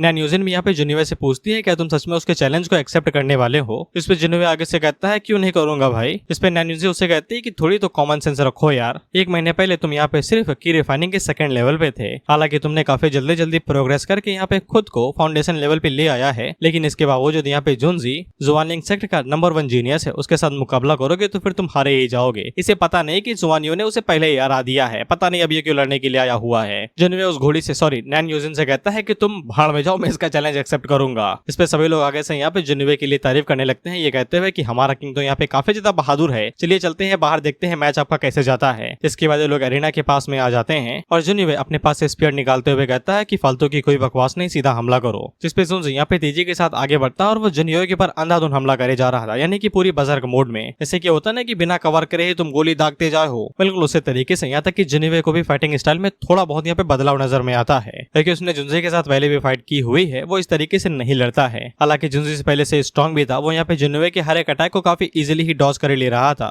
जिसके बाद वो पीछे हट के जिन्होवे के ऊपर दोबारा एक स्लैश मारता है, जो कि काफी ज्यादा पावरफुल था। जिन्होवे उसे काफी इजीली ब्लॉक कर लेता है और स्पीयर काफी ज्यादा हाई लेवल का है, तो फिर उसके ऊपर ज्यादा कुछ असर नहीं हो रहा था। लेकिन वो मन के अंदर यही सोचता है कि इन अटैक्स को देखते हुए मुझे नहीं लगता है कि ये कोई फ्रेंडली फाइट होने वाली है। जिसके बाद जुंजी यहाँ पे पिछवाड़े का जोर लगाता है और जिन्होवे के ऊपर पावरफुल अटैक करता है, लेकिन जिन्होवे दोबारा स्पीयर की मदद से उसके अटैक को ब्लॉक कर लेता है और मन के अंदर सोचता है कि साले का हर एक अटैक पूरी तरीके से डेडली है। ये तो कहो मेरी रफ्तार तेज है, नहीं तब तक मेरे छाती के 2 टुकड़े हो चुके होते। अब उसी टाइम पे जुंजी यहाँ पे एक स्पेशल टेक्निक का इस्तेमाल करता है, बेसिकली शॉर्ट की टेक्निक, जिसकी मदद से वहाँ पे अपनी की से कई सारी शॉट्स बना लेता है और जिन्होवे के ऊपर स्पीयर अटैक कर देता है। वहाँ पे जिन्होवे को समझ में आ जाता है कि वो यहाँ पे इस अटैक को डॉज नहीं कर सकता, इसलिए वो आगे से यहाँ पे 66,000 टेक्निक का इस्तेमाल करता है। और मैं नाम भूल गया भाई उस क्या था उसका, लेकिन इसकी वजह से यहाँ पे जिन्होवे अपने साइज को छोटा करता है, जिनकी मदद से वो यहाँ पे शॉर्ट कीज को काफी इजीली ही डॉज कर लेता है। वहाँ पे सभी लोग हैरान हो जाते हैं कि साले ये जिन्होवे गायब कहाँ से हो गया, वो भी एरिना के एकदम बीच से। कहीं उसने किसी तरीके की खास टेक्निक का इस्तेमाल तो नहीं किया खुद को छुपाने के लिए, और सभी लोगों को यही लग रहा था कि ये किसी तरीके की हाइडिंग टेक्निक ही होगी। अब उसी टाइम पे जिन्होवे यहाँ पे दोबारा अपने साइज को बड़ा कर लेता है, ज्यादा देर तक वो खुद को होल्ड बैक नहीं कर पाता। इसको देख के युनजी काफी ज्यादा हैरान हो जाता है। जिन्होवे आगे से हाँफते हुए कहता है, ये तो कहो मैं तेज था, नहीं तो मेरे अब तक यहाँ पे टुकड़े हो चुके हैं, छाती में सुइया घुसी होती तीली के तरीके।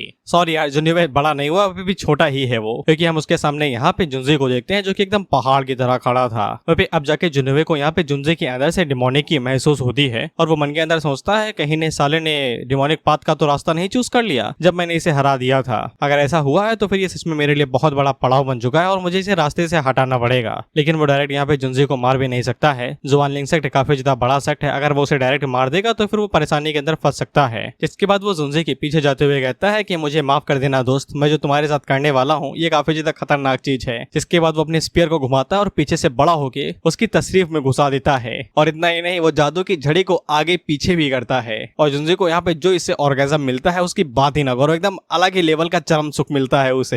हाथों से ओयो और मुंह से ओयो सब पता चल रहा है। फिर इसके बाद हम लोग किसी दूर किसी इलाके में उसी कल्टीवेटर को देखते हैं जिसके बारे में हमें यहाँ पे जिन्होवे ने काफी टाइम पहले बताया था। बेसिकली जब ये लोग इनके अंदर पहली बार घुसे थे तब उनकी मुलाकात एक डिमोनिक कल्टीवेटर से हुई थी और इसी के जरिए हमें यहाँ पे डिमोनिक कल्टीवेशन के बारे में पता चला था। दरअसल यही पे जुंजी को कंट्रोल कर रहा था ताकि वो यहाँ पे जिन्होवे को मार सके और उसके जितने भी इक्विपमेंट है उन सभी को चुरा सके। लेकिन अब उसे यहाँ पे जुंजी के ऊपर गिव अप करना पड़ रहा है। हालांकि ये बंदा आगे से कहता है कि मुझे घंटा फर्क नहीं पड़ता, मुझे किसी भी कीमत पे उसकी वो गन चाहिए, वो एक हाई लेवल का वेपन है और मुझे किसी भी कीमत पे वो सभी वेपन चाहिए। और ये मन के अंदर सोचता है कि तुम ज्यादा दूर न जाना जिन्होवे, हम लोग दोबारा जरूर मिलेंगे। लेकिन दोबारा मिलता नहीं है ये। मैं 110 चैप्टर पढ़ चुका हूँ और ये मुझे दोबारा दिखा ही नहीं, यहीं से ही गायब हो जाता है ये। फिर इसके बाद हम लोग पीछे की तरफ जितने भी लोग थे वो सभी इसी जीत के बारे में बात कर रहे थे। हमारा किंग युवे यहाँ पे जीत तो चुका है, लेकिन जिस तरीके से वो जीता है वो कुछ ज्यादा ही सीमलेस तरीका है, लेकिन जीत जीत होती है। हमारा जुन्युवे महान। हम लोग जुंजी को देखते हैं जो अपनी तस्वीर को पकड़ के बैठा था और ये चिल्ला रहा था। वहीं पे जुनियो को पता चल जाता है कि यहाँ पे डिमोनिक की गायब हो चुकी है, तो फिर अब उसे यहाँ पे जुंजे के खिलाफ कुछ भी करने की जरूरत नहीं है। फिर इसके बाद जुनियो पीछे मुड़ के उन लोगों से कहता है कि किसी और को चैलेंज करना है क्या भाई, किसको तशरीफ में लेना है भाला ये। लेकिन कोई भी यहाँ पे जुनियो के खिलाफ जीतना नहीं चाहता था, क्योंकि कोई भी अपनी वर्जिनिटी खोना नहीं चाहता है। नैन्यूजन यहाँ पे जुनियो से कहती है कि यार तुम तो कुछ ज्यादा ही गंदे हो यार, इस तरीके से कौन जीतता है, और तुमने जो उसे ऑर्गेजम दिया कमाल का दवाई दबे वो। हालांकि कियान यहाँ पे नैन्यूजन से कहती है कि तुम्हें चुप हो जाना चाहिए। जुनियो ने यहाँ पे जुंजी को पहले भी हराया था। इस पे नैन्यूजन आगे से पूछती है कि कब हराया था भाई इसने यहाँ पे। इस पे कियान आगे से बताती है 1 महीने पहले, जब ये एकदम भगोड़ा हुआ करता था, पत्थर तोड़ने के लिए जा रहा था। जिसपे नैन्यूजन काफी ज्यादा हैरान हो जाती है और उसे समझ में आ जाता है कि जुनियो अब पहले से और भी ज्यादा बदल चुका है। वही जुनियो अपने मन के अंदर सोच ही रहा था कि जुंजी के अंदर यहाँ पे डिमोनिक की तो थी, लेकिन अचानक से वो गायब कैसे हो गई। वो यही सोचता है कि वो डाजी से इसके बारे में बाद में जरूर पूछेगा, क्योंकि वो किसी भी यहाँ पे डिमोनिक कल्टीवेटर को या फिर डिमोनिक क्लैन को कियान किंगडम के अंदर आने नहीं दे सकता है, ये बहुत ज्यादा डेंजरस हो जाएगा। खैर इसके बाद ये वाली मीटिंग यहाँ पे आधी रात तक चलती है और ये लोग सुबह तक थक चुके थे, पता नहीं क्या बातें कर रहे थे भाई ये। हालांकि यहाँ पे जुनियो ने अपना टास्क कंप्लीट कर लिया था, इसलिए उसको यहाँ पे रिवॉर्ड मिल जाता है। जिसके बाद जुनियो हाथों को मलते हुए कहता है कि लकी ड्रॉ इस्तेमाल करने का समय आ चुका है, पता नहीं मुझे इस बार क्या मिलेगा, पिछली बार गन मिली थी, पता नहीं इस बार कौन सा हथियार मिलेगा। इसके बाद उसकी आंखें चमकने लगती है और वो सिस्टम से कहता है लकी ड्रॉ इस्तेमाल करो। वही जुनियो के आगे से मैं हाथ फड़फड़ा रहे थे, वो आगे से कहता है स्वॉर्ड मिल जाए, हथियार मिल जाए, रुई जुंगू बैंग मिल जाए, यानी कि वुकोंग का हथियार। लेकिन निकलता क्या है, सूजिन का ब्रा, वो भी यूज किया हुआ। मैं भी यहाँ पे हैरानी हो चुका था, क्योंकि मुझे सच में लग रहा था कि सिस्टम कोई वेपन या फिर कोई स्किल देगा, लेकिन सिस्टम गॉट अस, उसने हमें ट्रोल कर दिया। क्योंकि अगले ही पल यहाँ पे डाजी भी आ जाती है जो कि जुनवे से कह रही थी कि तुम्हें कुछ काम था क्या, तुमने मुझे बुलाया। लेकिन जैसे ही उसकी नजर यहाँ पे जुनवे के हाथ के ऊपर पड़ती है जहाँ पे उसका इस्तेमाल किया हुआ बेली पेंट रखा हुआ था। दरअसल इस टाइम पे ब्रा नहीं हुआ करती थी, इसीलिए चाइनीज वुमेन्स एक खास कपड़े का इस्तेमाल करती थी अपने चेस्ट को ढकने के लिए ताकि निपल्स ना दिखे। No horniness serious conversation. कैरामे डाजी के बारे में बताता है कि अगर वो नरम है तो नरम है, सख्त है तो सख्त है, बिल्कुल हमारे इरादों की तरह। तुम्हें क्या लगा नुनू कहूंगा क्या, मैं यूज किए हुए जोक्स इस्तेमाल नहीं करता। अब इसी वजह से हम लोग यहाँ पे जुनवे को देखते हैं जिसकी फटके 74 हो चुकी थी और जुनवे मन में कहता है कि लग गए घोड़े, वो भी बुरी तरीके से। फिर इसके बाद हम लोग डाजी का गुस्सा देखते हैं और वो जो चाय लेके आई थी उसकी प्लेट हाथों से तोड़ देती है। जुनवे आगे से कांपते हुए कहता है कि जैसा तुम सोच रहे हो वैसा नहीं है, मैं समझा सकता हूँ तुम्हें। इस पे डाजी पहली बार यहाँ पे एक औरतों वाला काम करती है और वो जुनवे से कहती है ठीक है समझाओ। लेकिन बंदा कह भी क्या सकता है कि हवा से उड़ते हुए आया कि तुम यहाँ पे छोड़ गई, ये सब ये बहाने मार नहीं सकता, सिस्टम से निकला है वो भी अभी किया अभी। डाजी नहा के ही आई है तो ऑफ कोर्स जुनवे के पास यहाँ पे बताने को कुछ भी नहीं था क्योंकि वो सिस्टम के बारे में बता नहीं सकता है। इसके बाद डाजी जुनवे से कहती है कि बस हो गया, समझा लिया। इसके बाद वो जुनवे से कहती है कि तुम्हें ज्यादा सोचने की जरूरत नहीं है, लेकिन मुझे इस बात का डर है कि तुम्हें इसका नशा न हो जाए और तुम उल्टा सीधे हरकतें करने लगो और जिसके बाद तुम्हारी कमर तोड़ दी जाए ठरकी ठरकी कहते हुए, इसलिए मुझे तुम्हें थोड़ा सा सबक सिखाना पड़ेगा। इसके बाद ये था गलती से ही सही और जुनवे को समझ में आ जाता है कि डाजी कोई सीधी औरत नहीं है, अगर उसका बस चले तो वो उसके हाथ पैर तोड़ दे। हालांकि जुनवे को ज्यादा फर्क नहीं पड़ता है, वो इस चीज के बारे में जल्दी भूल जाता है, पसंदीदा औरत जो है। और वो हम लोगों को बताता है कि यहाँ पे गुआन यू कुछ ही दिनों के अंदर गुआन यू सिटी के लिए भेज दिया जाएगा, इसलिए उसे यहाँ पे गुआन यू को पकड़ के उसे कुछ ट्रिक्स सीख लेनी चाहिए जब तक वो यहाँ पे है। और कुछ ही दिनों के अंदर यहाँ पे जो जुन युए ने जुनजी को हराया था, ये वाली बात हर जगह पर फैल जाती है और रिकॉर्ड तोड़ जाता है कि जुन युए यहाँ पे संघर्ष जनरेशन के अंदर सबसे स्ट्रॉन्गेस्ट पावरफुल बंदा है। इसके अगले दिन हम लोग देखते हैं कि यहाँ पे गुआन यू को युगुआन सिटी के लिए रवाना कर दिया जाता है। इसलिए जुन युए थोड़ा सा उदास था क्योंकि उसे यहाँ पे मौका ही नहीं मिला कि वो यहाँ पे गुआन यू से कुछ टेक्निक सीख सके। टेक्निक सिखाने से पहले उसे यहाँ पे उसे अलविदा कहना पड़ रहा है। लेकिन उसी टाइम पे हम लोग देखते हैं कि मैनेजर सेन यहाँ पे जुन युए के पास आते हैं और उसे बताते हैं कि एम्परर उसे मिलना चाहता है, जिसपे जुन युए आगे से दोबारा मुस्कुराते हुए पीछे मुड़ता है और हाथ मलते हुए कहता है कि फादर ने मुझे याद किया, क्या वो मुझे कुछ गिफ्ट विफ्ट देने वाले हैं क्या जुनजी को हराने के लिए, या फिर ये किसी तरीके की हेवनली परेड निकालेंगे। इसके बाद हम लोग एम्परर को देखते हैं जो कि यहाँ पे जुन युए से कहते हैं कि मुझे पता चला जो तुमने यहाँ पे कंपटीशन के दौरान में किया और मैं तुमसे काफी ज्यादा खुश हूँ। जुन युए आगे से शुक्रिया कहता है और पूछता है कि लेकिन मुझे यहाँ पे बुलाया क्यों गया हुआ है। जिसपे एम्परर यहाँ पे जुन युए से पूछते हैं कि तुमने यहाँ पे कियान लॉन्ग मार्शल आर्ट्स इवेंट के बारे में सुना है जो कि यहाँ पे नैनजो डायनेस्टी के अंदर होने वाला है। जिसपे जुन युए आगे से बताता है कि उसने इसके बारे में हल्का फुल्का सुना है, ये वही इवेंट है जिसके बारे में हुआंग और फिफ्थ प्रिंस दोनों ने बात की थी। वहीं पे जुन युए अपने मन के अंदर सोचते हैं कि पता नहीं एम्परर अब इस पार्टिसिपेंट को लेके यहाँ पे क्यों बात कर रहे हैं, कहीं ये तो नहीं चाहते हैं कि मुझे भी इस इवेंट के अंदर हिस्सा लेना चाहिए। इसके बाद एम्परर यहाँ पे जुआन यू को बताते हैं कि 20 दिनों के बाद में यहाँ पे नैनजो के अंदर कियान लॉन्ग मार्शल इवेंट शुरू हो जाएगा और ये इवेंट हर 3 साल में एक बार होता है और ये बहुत ही ज्यादा बड़ी अपॉर्चुनिटीज होती है कल्टिवेटर्स के लिए अलग अलग किंगडम से, ये दिखाने के लिए कि वो लोग यहाँ पे नैनजो डायनेस्टी को कितना ज्यादा रिस्पेक्ट करते हैं। जो टॉप के 100 विनर्स होंगे उन्हें यहाँ पे मौका मिलेगा कि वो यहाँ पे 7 स्ट्रॉन्गेस्ट सेक्ट को अपनी मर्जी से चुन सकते हैं आने के लिए। जिसपे एम्परर आगे से बताता है ऑफ कोर्स यहाँ पे लिमिट है, हर एक किंगडम यहाँ पे सिर्फ 3 ही लोगों को भेज सकता है पार्टिसिपेट करने के लिए। एम्परर यहाँ पे जुन युए को बताता है कि उन्होंने यहाँ पे जुन युए को चूज किया है, फिफ्थ प्रिंस को चूज किया है और फोर्थ प्रिंस को चूज किया है। फोर्थ प्रिंस का नाम किंटियान है। एम्परर जुन युए को ये भी बताते हैं कि अगले 10 दिनों के अंदर उन लोगों को यहाँ से विदा कर दिया जाएगा इवेंट को अटेंड करने के लिए और उन लोगों को यहाँ पे रास्ता दिखाने के लिए जिया टाइसी जाएगा और कई सारे इंपीरियल गार्ड जाएंगे उनकी रक्षा करने के लिए। और वो जुन युए से कहते हैं कि उन्हें जुन युए से बहुत ज्यादा उम्मीदें हैं, जुन युए उन्हें निराश न करे। इस पे जुन युए आगे से कहता है ऑफ कोर्स वो बिल्कुल भी निराश नहीं करेगा और वो मन के अंदर सोचता है कि साला फिफ्थ ब्रदर भी मेरे साथ आ रहा है, इसी रास्ते में उसे भी निपटा दूंगा, एक तीर से 2 शिकार हो जाएंगे। इसके बाद अगले से डायरेक्ट यहाँ पे 10 दिनों के बाद का होता है और हम लोग जिया टाइसी को देखते हैं और क्योंकि इस बंदे की लाइनें काफी ज्यादा है इसलिए मैं इसका नाम चेंज करके टाइसी रखना चाहूंगा। इन लोगों ने अपनी सफर की शुरुआत काफी टाइम पहले ही कर दी थी, इसलिए रास्ते के बीच में थक चुके थे, इसलिए जंगल में थोड़ा सा रुक के आराम और खाना पाना करना चाहते थे। इसके बाद लोग यहीं पे ही रुकते हैं और खाना वाना बना के फोर्थ और फिफ्थ प्रिंस को बांटने लगते हैं। हम लोग जुन युए को देखते हैं जो कि डाजी से कहता है कि तुम अंदर सो जाओ, मैं बाहर रह के यहाँ पे चीजों को गार्ड कर सकता हूँ टेंगो के साथ में। जिस पे डाजी यहाँ पे जुन युए से कहती है कि मेरा सोना जरूरी है, आपका नहीं, मेरे साथ सोना, अगर आप ऐसा करोगे तो फिर मुझे बहुत बुरा लगेगा। जिस पे जुन युए आगे से फिसलते हुए कहता है कि मैं तुम्हें कैसे बुरा फील करा सकता हूँ। लेकिन वो डाजी को समझाता है कि वो लोग यहाँ पे सिर्फ मॉन्स्टर से नहीं खुद को गार्ड कर रहे हैं बल्कि कुछ लोगों से भी खुद को गार्ड कर रहे हैं और ये भाई पिघलते जा रहा है पता नहीं क्यों। इसके बाद डाजी यहाँ पे फिफ्थ प्रिंस की तरफ देखते हुए कहती है कि हम लोग इसे डायरेक्ट क्यों नहीं मार देते, धरती पे बोझ ही तो है ये। लेकिन जुन युए उसे कहता है कि तुम चिंता ना करो, ये मेरा बदला है, मैं ये खुद ले लूंगा, तुम्हें अपने हाथ गंदे करने की जरूरत नहीं है। लेकिन उसी टाइम पे इन लोगों को यहाँ पे भेड़िए की दहाड़ने की आवाज सुनाई देती है और जुन युए तुरंत यहाँ पे अलर्ट मोड पे आ जाता है क्योंकि भेड़िए की जो ऑरा है और उसकी कल्टीवेशन दुनिया से ज्यादा है। ये मॉन्स्टर यहाँ पे गोल्डन गोर रियलम से है। इसके बाद जितने भी यहाँ पे इंपीरियल गार्ड गार्ड थे वो सभी भी यहाँ पे अलर्ट हो जाते हैं और फाइट करने के लिए रेडी हो जाते हैं। ताइसी यहाँ पे जिन्युवे से कहता है कि आपको चिंता करने की जरूरत नहीं है, ये लोग पहले से ज्यादा दूर नहीं आए हैं, इसलिए यहाँ के जितने भी मॉन्स्टर होंगे वो ज्यादा स्ट्रॉन्ग नहीं होंगे। इस पे जिन्युवे अपने मन के अंदर सोचता है कि यहाँ पे 5th और 4th प्रिंस दोनों ही यहाँ पे ग्रीन हाउस के फ्लावर्स के तरीके हैं, एकदम कोमल से। अगर तुम यहाँ पे किसी ऐसे कॉम्पिटिशन के अंदर हिस्सा लेने के लिए जा रहे हो जहाँ पे भूखे भेड़िए तुम्हें नोच खा सकते हैं, तो फिर तुम्हें कायरता छोड़नी पड़ेगी। अब उसी टाइम पे हम लोग देखते हैं कि वो वुल्फ यहाँ पे आ जाता है और डायरेक्ट इन लोगों के ऊपर हमला कर देता है। और ऑफ कोर्स इन लोगों को जैसे ही पता चलता है कि वुल्फ की कल्टीवेशन यहाँ पे गोल्डन गोर रियलम की है, तो ये जल्दी से यहाँ पे एक प्रोटेक्टिव बैरियर बना लेते हैं और वुल्फ को यहाँ पे ब्लॉक करने की कोशिश करने लगते हैं, ये कहते हुए कि रॉयल हाइनेस यानी कि प्रिंस को कुछ भी नहीं होना चाहिए। टिंगो आगे से जिन्युवे से कहता है कि उसने सोचा भी नहीं था कि ये डीमन वुल्फ यहाँ पे इतनी जल्दी आ जाएगा, वो भी गोल्डन कोर रियलम के साथ में। और वो आगे से बताता है कि ये सभी इंपीरियल गार्ड्स यहाँ पे खतरे में हैं, अगर उन लोगों ने कुछ भी नहीं किया तो ये सभी निपट जाएंगे। उसी टाइम पे डाजी बाहर निकलती है और वो जिन्युवे को बताती है कि इस डीमन वुल्फ के पास में यहाँ पे कैंग की किंग वुल्फ की ब्लड लाइन है। जुआनवे हमारी तरह ही डाजी से यही पूछता है कि ये कैंग की किंग वुल्फ क्या चीज है, जिसपे डाजी आगे से बताते है कि कैंग की किंग वुल्फ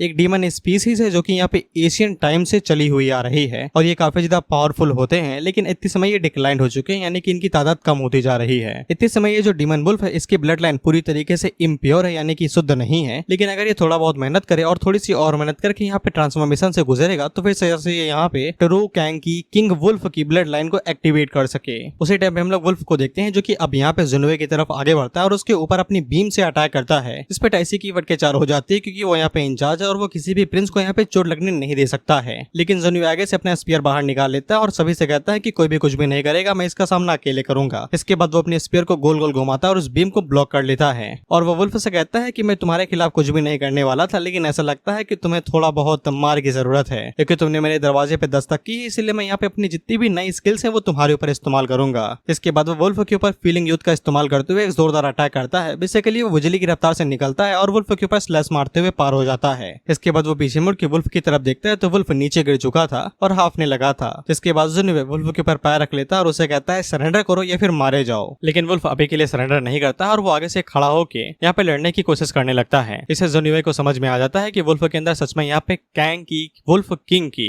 ब्लड लाइन और इसकी ब्लड लाइन का ही ये पावर है। इतना पावरफुल ब्लो खाने के बावजूद ये यहाँ पे खड़ा हो पा रहा है। वहीं पे हम लोग टाइसी को देखते हैं और इसकी फटी पड़ी ये अपने लोगों से कहता है जल्दी से जाके यहाँ पे 5th प्रिंस को बचाने की कोशिश करो। लेकिन उसी टाइम पे हम लोग देखते हैं कि 5th प्रिंस बीच में कूद पड़ता है जो कि यहाँ पे टाइसी से कहता है कि उसके भाई के पास अभी भी यहाँ पे स्ट्रेंथ है और वो यहाँ पे फाइट कर सकता है। तुम देख रहे हो ना कि वो बड़ी आसानी के साथ यहाँ पे डिमोनिक वुल्फ के साथ लड़ाई कर रहा है। अगर हम लोग अभी उसके साथ भिड़ जाएंगे तो फिर डिमोनिक वुल्फ गुस्सा होकर और भी ज्यादा भड़क सकता है और इधर उधर अटैक करने लग सकता है। वहीं पे जिन्युवे को समझ में आ जाता है कि उसका भाई सच में उससे बहुत ज्यादा नफरत करता है। वो इस सिचुएशन में भी यहाँ पे इस बात का फायदा उठा कि जिन्युवे को मरवाना चाहता है ताकि वुल्फ उसके ऊपर अटैक करके मार सके। लेकिन हम लोग जिन्युवे को देखते हैं जिसने वुल्फ के ऊपर पहले यहाँ पे कब्जा कर लिया था, जिसके बाद वो अपनी लाइटनिंग का इस्तेमाल करते हुए वुल्फ को झटके देने लगता है और उसे कहता है कि यार मैं तुम्हें आखिरी बार मौका दे रहा हूँ, अगर तुम सरेंडर नहीं करते हो तो फिर मैं तुम्हें मार दूंगा। वो वुल्फ थोड़ी देर के लिए सोचता है जिसके बाद वो तुरंत यहाँ पे जिन्युवे के सामने सरेंडर कर देता है। जिन्युवे उसे कहता है समझदार हो। इसके बाद वो उसे कहता है ठीक है फिर मैं अब से मैं यहाँ पे लिटिल ग्रे कह के बुलाऊंगा।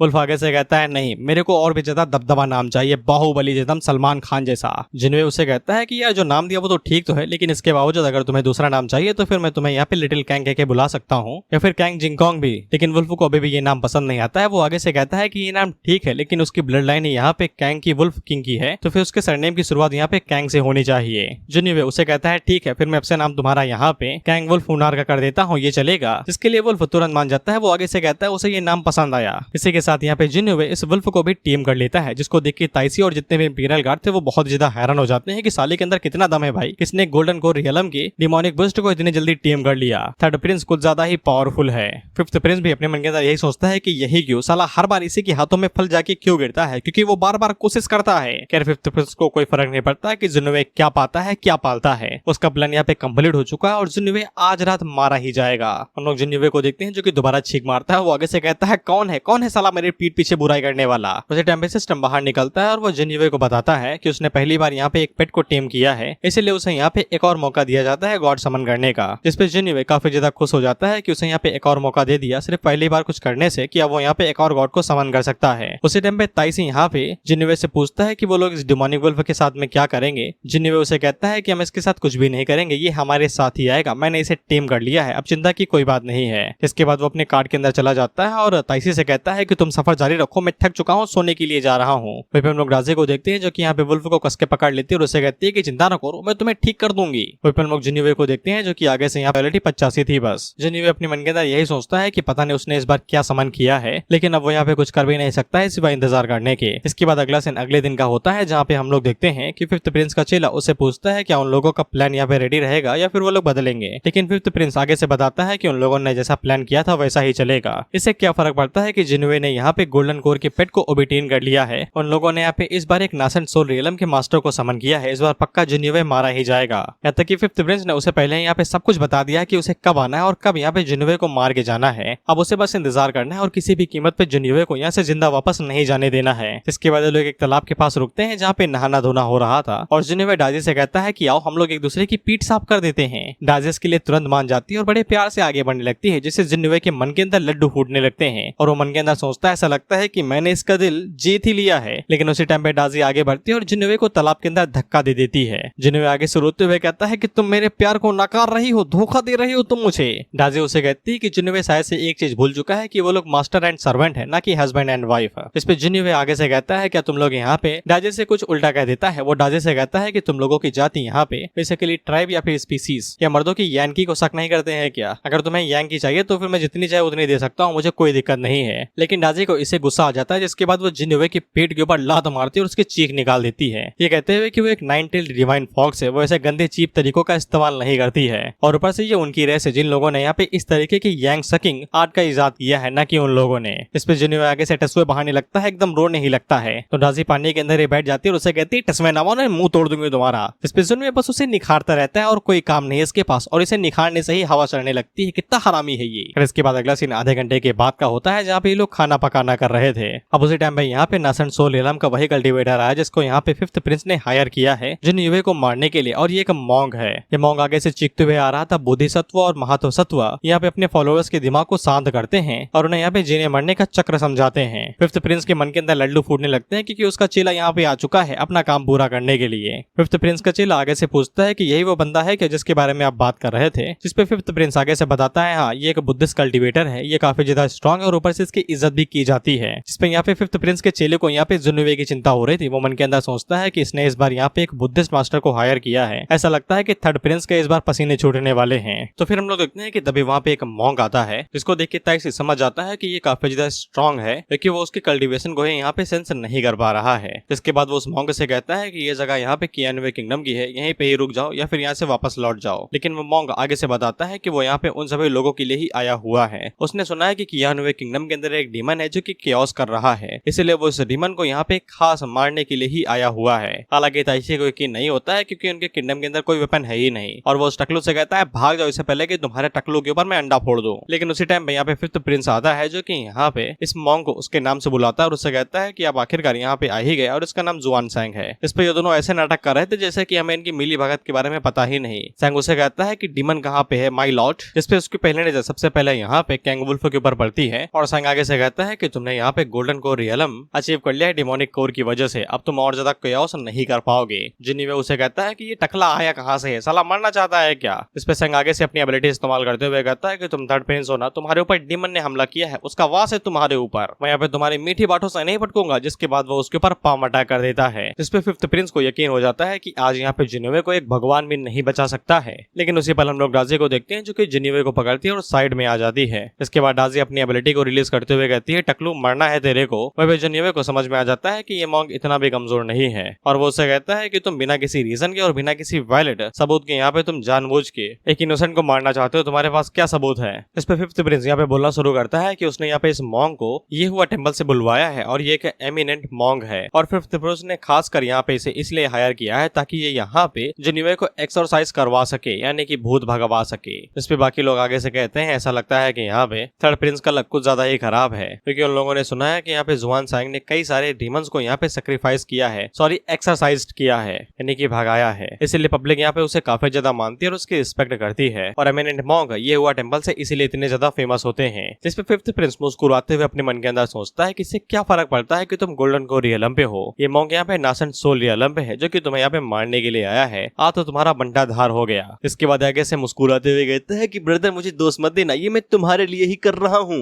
और मन के अंदर सोचता है कि यही अंत है तुम्हारा। इस पे सैंग वांग आगे से कहता है कि चिंता ना करो, मैं यहाँ पे इविल को भगाऊंगा और तुम्हें बचा लूंगा। इसके बाद वो आगे से यहाँ पे अपनी पावर को रिलीज करता है और कहता है कि जल्दी से मेरी मदद करो डिमोनिक की को भगाने में। लेकिन उसी टाइम पे हम लोग देखते हैं कि कोई सैंग हुआन से भी ज्यादा बड़ा मॉन्क यहाँ पे आ जाता है, जो कि उसके ऊपर हमला करते हुए कहता है कि हम सभी यहाँ पे बुद्धा के डिसाइपल हैं, तुम्हारी हिम्मत कैसे हुई किलिंग इंटेंट रखने की, यानी कि मारने का इरादा। जिसके बाद वो उसके ऊपर अटैक करता है तो ये साला पिचक जाता है एकदम मूली की तरीके। सभी लोग अपना सर उठा के ऊपर की तरफ देखते हैं तो फिर यहाँ पे सिस्टम जिन्युए को बताता है कि उसका समन यहाँ पे आ चुका है। समन का नाम फाहाई है, जो कि लेजेंड ऑफ व्हाइट स्नेक से आया है। कल्टीवेशन व्हाइट ट्रांसफॉर्मेशन रियलम की सेकंड लेयर है। मार्शल आर्ट यहाँ पे ट्रांसेंडेंस स्क्रप्चर है। Divine ability demon suppressing aura है और वेपन यहाँ पे इंचैंटेड गोल्डन बाउल है। लॉयल्टी 80। जिन्युए को यहाँ पे फाहाई के बारे में पता था, वो मन के अंदर सोचता है कि ये कहाँ से आ गया। बेडाजी जिन्युए से कहती है कि आपको थोड़ा सा सावधान रहना पड़ेगा, ये इंसान यहाँ पे व्हाइट ट्रांसफॉर्मेशन रियलम पे है। इस पे ताइसी काफी ज्यादा घबरा जाता है कि अब इन लोगों के पास यहाँ पे बचने का कोई चारा ही नहीं है, क्योंकि एक व्हाइट ट्रांसफॉर्मेशन रियलम का मास्टर एक पूरे नेशन के साथ बिना किसी दिक्कत के फाइट कर सकता है। इसके बाद हम लोग फाहाई को देखते हैं, जो कि यहाँ पे जुआन सैंग को जानता था और वो उससे पूछता है कि यहाँ पे क्या कर रहे हो। इस पे सैंग यहाँ पे फाहाई को अपना अंकल कहता है, ये कहते हुए कि उसका नाम फाहाई है। कुछ दिनों पहले उसे यहाँ पे कुछ खास तरह का कनेक्शन यहाँ पे जिन्युए से महसूस हुआ था, इसीलिए वो उसे यहाँ पे फॉलो करने के लिए आया है। हाँ, तो मैंने तुम लोगों से एक सवाल पूछा था ना कि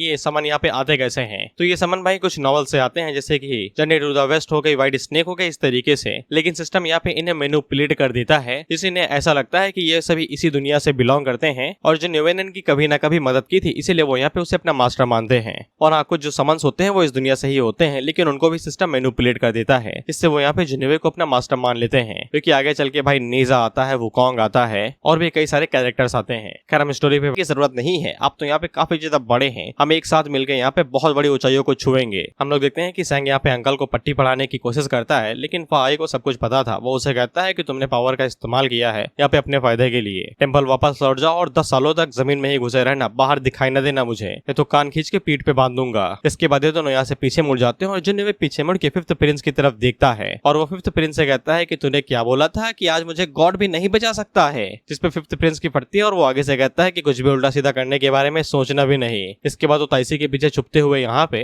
जिन्युए से कहता है कि मैं तुम्हारा भाई हूँ, तो मुझे नहीं मार सकते हो। इस पे ताइसी अपने मन के अंदर सोचता है कि जब तुम्हें पता था कि ये दिन आ सकता है तो फिर तुमने उसे मारने की कोशिश ही क्यों की। जिन्युए आगे से अपना हथियार बाहर निकाल लेता है और फिफ्थ प्रिंस से कहता है कि हम कभी भाई थे क्या भाई, जब तुमने यहाँ पे फॉरबिडन गार्ड्स को रोका मुझे बचाने के लिए, जब डिमोनिक वुल्फ ने मेरे ऊपर अटैक किया था, और अभी तुम इस बार मुझे यहाँ पे मारना चाहते थे एक्सोर्सिज्म का बहाना देके। और उससे पहले भी तुमने मेरे ऊपर इल्जाम लगाया था चोरी का कि मैंने किंगडम के मनी चुराया है, जिससे मुझे यहाँ पे बाहर निकाल दिया गया और मेरे गोटे मुंह में आ गए थे, मैं मरने ही वाला था। तुमने मुझे हर तरीके से मारने की कोशिश की है, लेकिन इसके बावजूद इतना गुदा है कि कह रहे हो कि हम दोनों भाई हैं। मैं अभी तक ये सब कुछ सह रहा था, लेकिन अब बस बहुत हुआ, अब मुझसे सहा नहीं जाता। आज तो तेरी कबर यहीं पे ही खुदेगी। जिसके बाद वो स्पीयर का इस्तेमाल करता है और फिफ्थ प्रिंस के ऊपर हमला कर देता है। लेकिन ताइसी यहाँ पे जिन्युए को रोक लेता है और उससे कहता है कि वो ऐसा नहीं कर सकता है। फिफ्थ प्रिंस और वो दोनों यहाँ पे खून से जुड़े हुए हैं, अगर वो उसको मार देगा तो फिर यहाँ पे सभी लोग उसे यहाँ पे क्रिटिसाइज कर सकते हैं और उसकी बेइज्जती कर सकते हैं। यहाँ तक कि फाहाई भी जिन्युए से यही कहता है कि अपने विरोध को जाने दो और एक अच्छी लाइफ जियो, मारा मारी ना करो। इस पे जिन्युए आगे से कहता है अगर ये बड़वा एक दिन और जिया तो फिर और सारे लोग मरेंगे। मैं यहाँ पे किसी इनोसेंट को नहीं मार रहा हूँ, मैं यहाँ पे किसी ऐसे को मार रहा हूँ जो कि पूरी तरीके से इविल है।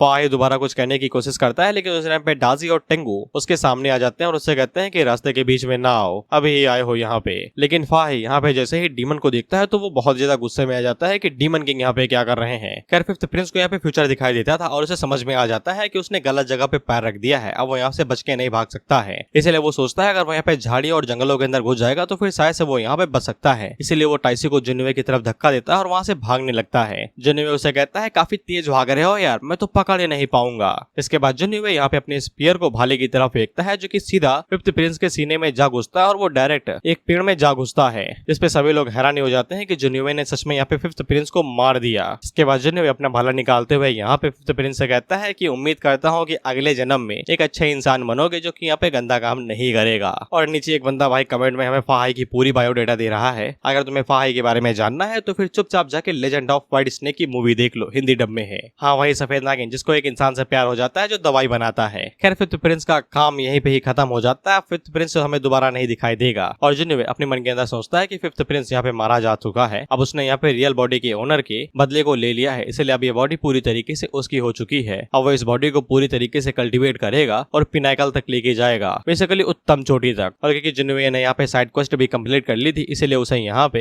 एक्सपीरियंस पॉइंट मिलते हैं, जिससे वो डायरेक्ट यहाँ पे गोल्डन कोर रियलम पे डायरेक्ट थ्रू कर देता है और साथ ही में उसे यहाँ पे एक और समन बुलाने का मौका मिलता है, जिससे जिन्वे को यकीन हो जाता है कि अब वो यहाँ पे गॉड बनने की राह पे चल चुका है और वो तुरंत यहाँ पे समन को बुला भी लेता है, जिसके बाद यहाँ पे ब्रेक थ्रू की बारी थी। तो फिर यहाँ पे डिवाइन टेलीविजन आने वाला था, लेकिन जिन्वे को यहाँ पे बिल्कुल भी डर नहीं था, जिसके बाद वो डिवाइन टेलीविजन से कहता है कि आओ। तो फिर उसके ऊपर खतरनाक बिजली गिरने लगती है, लेकिन जिन्वे के लिए बिजली कुछ भी नहीं थी, वो बड़ी आसानी के साथ इसे झेले जा रहा था। हालांकि जितने भी गार्ड्स थे उन्हें यहाँ पे जिन्वे की चिंता हो रही थी, कहीं ये साला मारा ना जाए, हम लोगों का पूरा प्लान ही फेल हो जाए, वापस लौटना पड़े। पेडाजी को भी चिंता हो रही थी और वो टेंगो से पूछती है कि क्या मास्टर ये हैंडल कर लेगा। इस पे टेंगो आगे से कहता है कि आपको चिंता करने की जरूरत नहीं है, वो भले यहाँ पे बच्चों की तरह इधर उधर रंगता रहता है और हरामी बना दिखाता है, लेकिन रियलिटी में वो काफी ज्यादा स्ट्रॉन्ग है। अपनी एज के हिसाब से वो आसानी के साथ थंडर टेलीविजन हैंडल कर लेगा। यहाँ कि फाहाई भी जिन्वे की तारीफ करता है इतना बड़ा बवाल दिखाने के लिए, जिसके बाद जिन्वे थंडर टेलीविजन को हैंडल करके वापस आ जाता है और उन लोगों से कहता है कि थंडर टेलीविजन को झेलना काफी ज्यादा मजेदार होता है। वो लोगों से पूछते हैं कि तुम ठीक तो हो, तो जिन्वे आगे बताता है कि वो पूरी तरीके से ठीक है, लेकिन उसे बंदी बदबू आ रही है, इसलिए वो नहाने के लिए रिवर की साइड पे जा रहा है। इसके बाद उड़ते हुए वहाँ से तुरंत भी निकल जाता है। फाई हम लोगों को बताता है कि उसने इतनी जल्दी यहाँ पे क्लाउड राइडिंग टेक्निक भी सीख ली। अगर जिन्वे यहाँ पे इतना ही टैलेंटेड है तो फिर यहाँ पे डीमंस इसे फॉलो क्यों कर रहे हैं? ये तो पूरी तरीके से गलत है ना।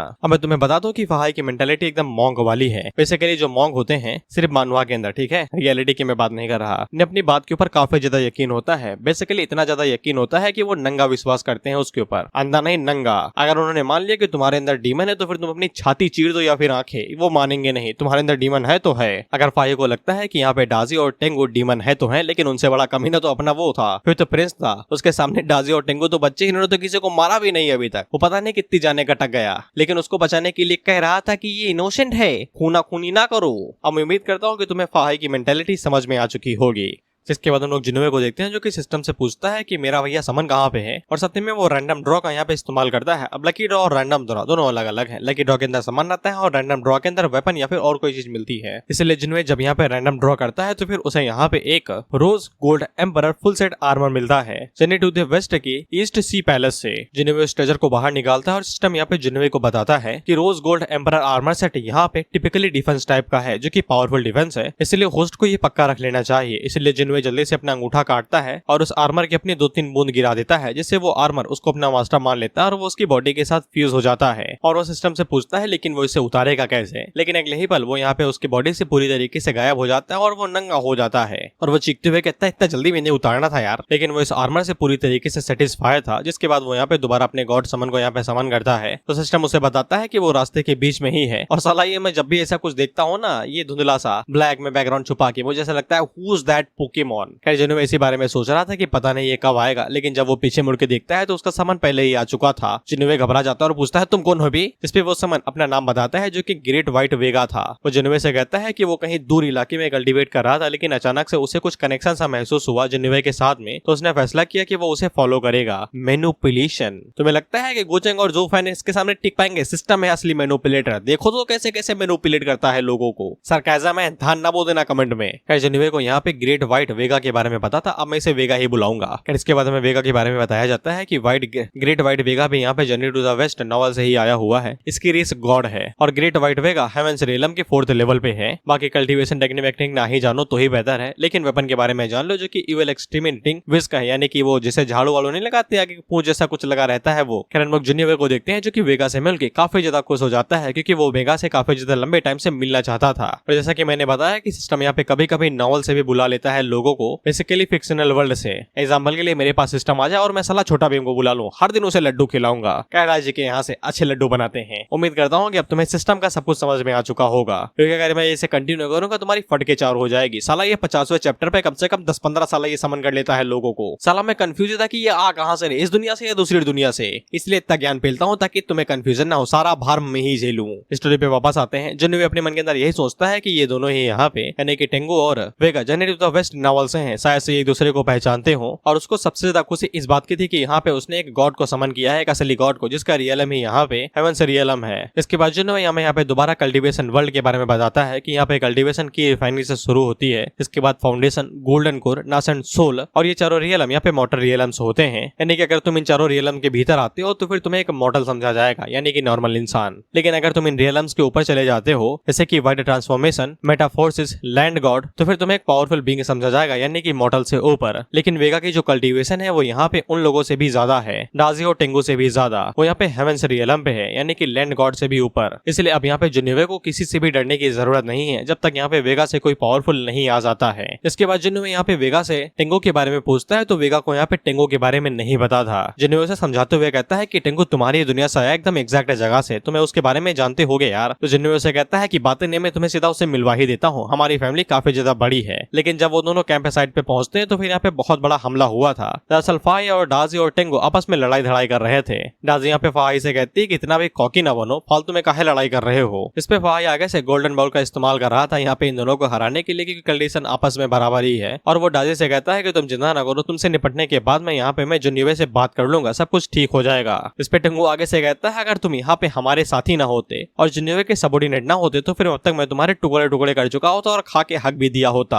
खैर इसके बाद जिन्युवे और वेगा यहाँ पे आते हैं और उन लोगों से पूछते हैं कि यहाँ पे क्या चल रहा है। इसके बाद जब वो उन दिनों को देखता है तो फिर उसे समझ में आ जाता है कि ये साले यहाँ पे लड़ाई कर रहे हैं, वो भी गंदी तरीके से। इसके बाद वेगा यहाँ पे जिन्युवे से कहता है कि डीमंस के ऊपर भरोसा नहीं किया जा सकता है, और खासकर डीमन किंग के ऊपर। ये पावरफुल होते हैं और यहाँ के जो कॉन्सिक्वेंसेस होंगे वो बहुत ही ज्यादा खतरनाक हो सकते हैं अगर ये लोग कोई गंदा इरादा रखते हैं तो। इस पे डाजी यहाँ पे फाही के ऊपर इल्जाम लगाते हुए कहती है कि किसे पता कि तुम्हारे पास भी यहाँ पे गंदे इरादे हो। इस पे फाही आगे से कहता है कि उसके लिए जिन्युवे के पास कोई भी बुरे इरादे नहीं है। जिन्युवे उन दोनों को रोकते हुए कहता है कि तुम दोनों ही मेरे अंडर कंट्रोल में हो, इसलिए एक दूसरे के ऊपर शक ना ही करो, और ना ही तुम दोनों यहाँ पे लंबे टाइम तक एक दूसरे के साथ रहे हो, इसलिए तुम में से किसी को भी नहीं पता है कि कौन बुरा है और कौन इविल है। इसीलिए मैंने तुम्हें यहाँ पे फाही की गुत्थी बताई थी। क्योंकि फाही नहीं मान रहा तो वो आगे से कहता है कि ये साले डीमंस हैं, इनके ऊपर भरोसा नहीं किया जा सकता है। वहीं पे हम लोग वेगा को देखते हैं और वेगा के पास नॉलेज कुछ ज्यादा ही है, इसलिए वो फाही से कहता है कि दुनिया के पास उसकी खुद की स्पिरिट है, अच्छा और बुरा यहाँ पे अकेले थोपा नहीं जा सकता है। रही बात डीमंस की तो फिर तुम सिर्फ इस बात के ऊपर जज नहीं कर सकते हो कि वो सिर्फ डीमंस है तो वो बुरे ही होंगे। लेकिन फाही यहाँ पे वेगा से पूछता है तो कौन है वे। इस पे जिन्युवे आगे से कहता है कि मैं तुम्हें इनसे मिलवाता हूँ, ये ओवरसीज के गॉड है, यानी किसी दूसरी दुनिया के द ग्रेट व्हाइट वेगा, तुम्हें इनकी इज्जत करनी चाहिए। हालांकि टेंगू और डाजी काफी ज्यादा खुश हो जाते हैं क्योंकि उन लोगों ने सोचा भी नहीं था कि उन्हें जीवन काल में किसी गॉड से मिलने का भी मौका मिलेगा। हालांकि वेगा आगे से बताता है कि गॉड सिर्फ एक टाइटल है, वो असली गॉड वॉड नहीं है। हम लोग फाही को देखते हैं और इसे अभी भी यकीन नहीं हुआ, इसीलिए मैंने तुम्हें फाही की बुद्धि के बारे में बताया था, इतनी बार कह रहा हूँ मैं ये। वो आगे से कहता है उसे घंटा फर्क नहीं पड़ता कि वेगा गॉड है या फिर स्कैमर। ह्यूमंस और डीमन अलग अलग रास्ते के ऊपर चलते हैं और उसे कोई रोक नहीं सकता है डीमंस को यहाँ पे मारने से, उन्हें एक्सटर्मिनेट करने से। इस पे वेगा यहाँ पे फाही से कहता है अगर तुम्हें ऐसा लगता है कि तुम कुछ ज्यादा ही पावरफुल हो और स्मार्ट हो और तुम्हें ऐसा लगता है कि डीमन किंग यहाँ पे यानी कि टेंगू यहाँ पे जिन्युवे को नुकसान पहुंचा सकता है, और तुमने यहाँ तक कि मुझे स्कैमर भी कहा है, इसका इल्जाम लगाया है, अगर तुम्हें यहाँ पे अपनी एबिलिटीज के ऊपर इतना ही ज्यादा कॉन्फिडेंट है तो फिर हम लोग शर्त क्यों नहीं लगाते हैं। फाही आगे से कहता है कैसी शर्त भाई। वेगा उसे कहता है कि इस शर्त के दौरान हम दोनों आपस में फाइट करेंगे, अगर मैं जीत जाता हूँ तो फिर तुम यहाँ पे डीमंस के खिलाफ कुछ भी नहीं करोगे और मान लोगे कि वो सत्यदेव हैं, और अगर मैं हारता हूँ तो फिर मैं खुद को मार लूंगा। जिसके लिए फाही तुरंत मान जाता है क्योंकि उसे कोई दिक्कत नहीं थी। पीछे की तरफ हम तीनों को देखते हैं, ये आगे से यहाँ पे पॉपकॉर्न बुक कर लेते हैं, ये कहते हुए मजा आएगा। इसके बाद दोनों प्राणी एक दूसरे के सामने खड़े हो जाते हैं। मैं डाजी टेंगू से पूछती तुम्हें क्या लगता है दोनों में से कौन जीतेगा। इस पे टेंगू आगे से बताता है अगर वो यहाँ पे रियल बॉडी का इस्तेमाल करता तो फिर वो शायद से यहाँ पे इन दोनों की असली स्ट्रेंथ को देख पाता, लेकिन अभी वो यहाँ पे पूरी तरीके से कुछ भी देख नहीं पा रहा है। लेकिन पॉसिबिलिटी ये भी है कि यहाँ पे ये बूढ़ा आदमी यानी कि मोंग कोई नॉर्मल मॉर्टल नहीं है। इसके बाद हम लोग फाही को देखते हैं जो कि यहाँ पे वेगा से कहता है कि वो काफी ज्यादा काइंड है, इसलिए वो उसे यहाँ पे पहला अटैक करने का मौका देता है। वेगा आगे से कहता है थैंक यू। इसके बाद यहाँ पे वेगा यहाँ पे फाही के ऊपर एक पावरफुल अटैक करता है जिससे फाही की फटके चार हो जाती है। यह अटैक इतना ज्यादा पावरफुल था कि वो फाही को उड़ाते हुए एक माउंटेन से दूसरे माउंटेन में जा पटकता है, जिसपे ये तीनों हैरान होकर यहाँ पे वेगा की तरफ देखने लगते हैं कि इतना भी जोर से नहीं मारना था यार, मर जाएगा तो वो। वेगा आगे से कहता है सॉरी मैं तो जेंटल ही होने की कोशिश कर रहा था, लेकिन वो काफी ज्यादा कमजोर निकला। इस पे जिन्युवे आगे से कहता है फाही मुझे माफ कर देना दोस्त, लेकिन ऐसा नहीं लगता है कि हम तुम्हारी लाश दफन कर पाएंगे। फिर इसके बाद वो वेगा की तारीफ करते हुए कहता है कि मैं तुम्हारे बारे में गलत नहीं था, तुम सच में महान हो। इस पे पीछे की तरफ ताइसी और उसके जितने भी लोग थे वो सभी आगे से कहते हैं अगर ये सच में गॉड है तो फिर मैं काफी ज्यादा लकी हूँ कि मैं यहाँ पे एक गॉड से मिल पा रहा हूँ। वो वेगा जिन्युवे से कहता है कि तुमने तो मेरी तारीफ ही कर दी। जिसके बाद वो उड़ते हुए यहाँ पे फाही को ढूंढने के लिए निकल जाता है। ये कहते हुए उम्मीद करता हूँ मरा ना हो वो। पे डाजी जिन्युवे से पूछती है अगर वो सच में एक गॉड है तो फिर तुमको वो मिला कहाँ से। इस पे जिन्युवे आगे से नौटंकी करते हुए कहता है कि ग्रेट व्हाइट वेगा दूसरी दुनिया में कल्टीवेट कर रहा था, लेकिन उसने कोई कनेक्शन मुझे महसूस किया और वो मुझे सर्व करने के लिए यहाँ पे आ गया। ऐसा लगता है कि हेवन मेरे ऊपर दया खा रहा है। इस पे ये दोनों आगे से कहते हैं वाह क्या एक्टिंग है, इसको तो ऑक्सर मिलना चाहिए। फिर इसके बाद वेगा यहाँ पे दोबारा आ जाता है और वो फाही को अपने साथ लेके आया था। जिन्युवे पूछता है कि ये मर गया क्या। इस पे वेगा आगे से बताता है कि व्हाइट ट्रांसफॉर्मेशन रियलम के कल्टीवेटर इतनी आसानी के साथ नहीं मरते हैं। इसके बाद वेगा अपने पास से पिल निकालता है है तो जिन्वे उसे पूछता है कि तुम एल्केमिस्ट भी हो क्या, जिस पे वेगा आगे से कहता है हाँ, खरीद के लाया था,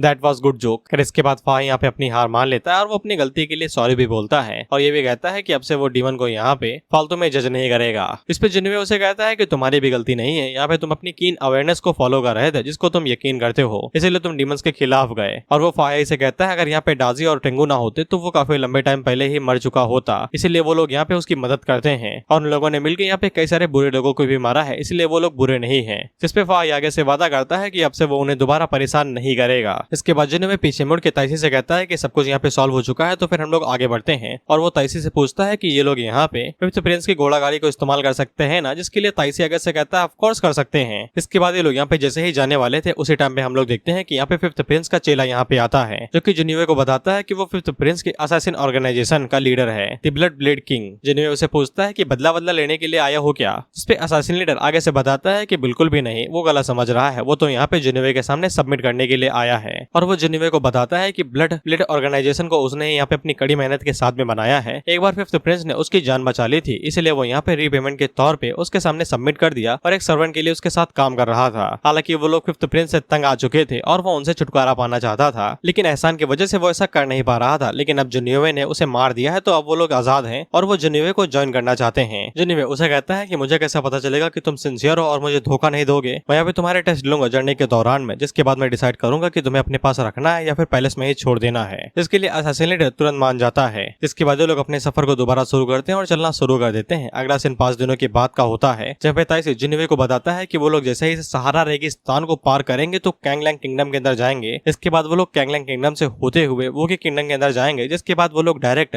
नैन्सो डायनेस्टी पहुंच जाएंगे। हालांकि ये पूरा रेगिस्तान यहाँ पे लुटेरों से भरा हुआ होता है, इसलिए कोई भी मर्चेंट यहाँ से गुजरने की कोशिश नहीं करता है। जिन्वे उसे कहता है कि तुम्हें चिंता करने की जरूरत नहीं है, मैंने यहाँ पे पहले कैंगलैंड वुल्फ मोनार्क को नजर रखने के लिए भेज दिया है, अभी तक वो वापस आ जाएगा और यहाँ पे कोई भी खतरा नहीं है। लेकिन वो ताइसी से ये भी पूछता है क्या कोई इस जगह को मैनेज नहीं करता है क्या। इस पे ताइसी आगे से बताता है कि यहाँ पे योर मेजेस्टी ने अपना सारा पैसा और सब कुछ यहाँ पे बाकी चीजों के ऊपर इस्तेमाल कर लिया है और मिलिट्री की पूरी अथॉरिटी यहाँ पे जनरल नैन इस्तेमाल करता है, इसलिए उन लोगों के पास मैन पावर ही नहीं है कि वो लोग इस जगह को मैनेज कर सके और यहाँ पे चीजों को ऊपर ध्यान रख सके। इसके बाद जिन्हें हमें यहाँ पे किसी एम्बरर की कहानी बताता है जो स्टोरी के साथ रिलेटेड नहीं है, तो वी स्किप दिस। लेकिन जब वो लोग इसी तरीके से आगे बढ़ते हुए जा रहे थे तभी इनकी मुलाकात कुछ लोगों से हो जाती है। ये भी लोग यहाँ पे उसी कॉम्पिटिशन को ज्वाइन करने के लिए जा रहे थे जिसके लिए जिन्वे जा रहा है। ये लोग यहाँ पे इन लोगों से कहते हैं कि हमारा गाइड अपना नक्शा भूल गया, पता नहीं साला कैसा गाइड है 2 कौड़ी का, इसलिए क्या तुम हमारी मदद कर सकते हो हमें रास्ता दिखाने में। इस पे ताइसी उन लोगों से पूछते हैं कि तुम भी लोग यहाँ पे कॉम्पिटिशन के लिए ही जा रहे हो। इस पे वो लोग आगे से कहते हैं हाँ, हम लोग कॉम्पिटिशन के लिए ही जा रहे हैं। तो ताइसी उन लोगों से कहता है हमें कोई दिक्कत नहीं, तुम हमारे साथ चल सकते हो। इस पे अब ये लोग अपना नाम बताते हैं कि ये लोग यहाँ पे वोगे किंगडम से हैं और इनका नाम ये जुआन है जो कि यान किंग सेक्ट के ग्रेट डिसाइपल्स हैं और ये अपने जूनियर ब्रदर और सिस्टर्स के साथ यहाँ पे आया हुआ है। तो फिर फोर्थ प्रिंस आगे बढ़ता है और वो यहाँ पे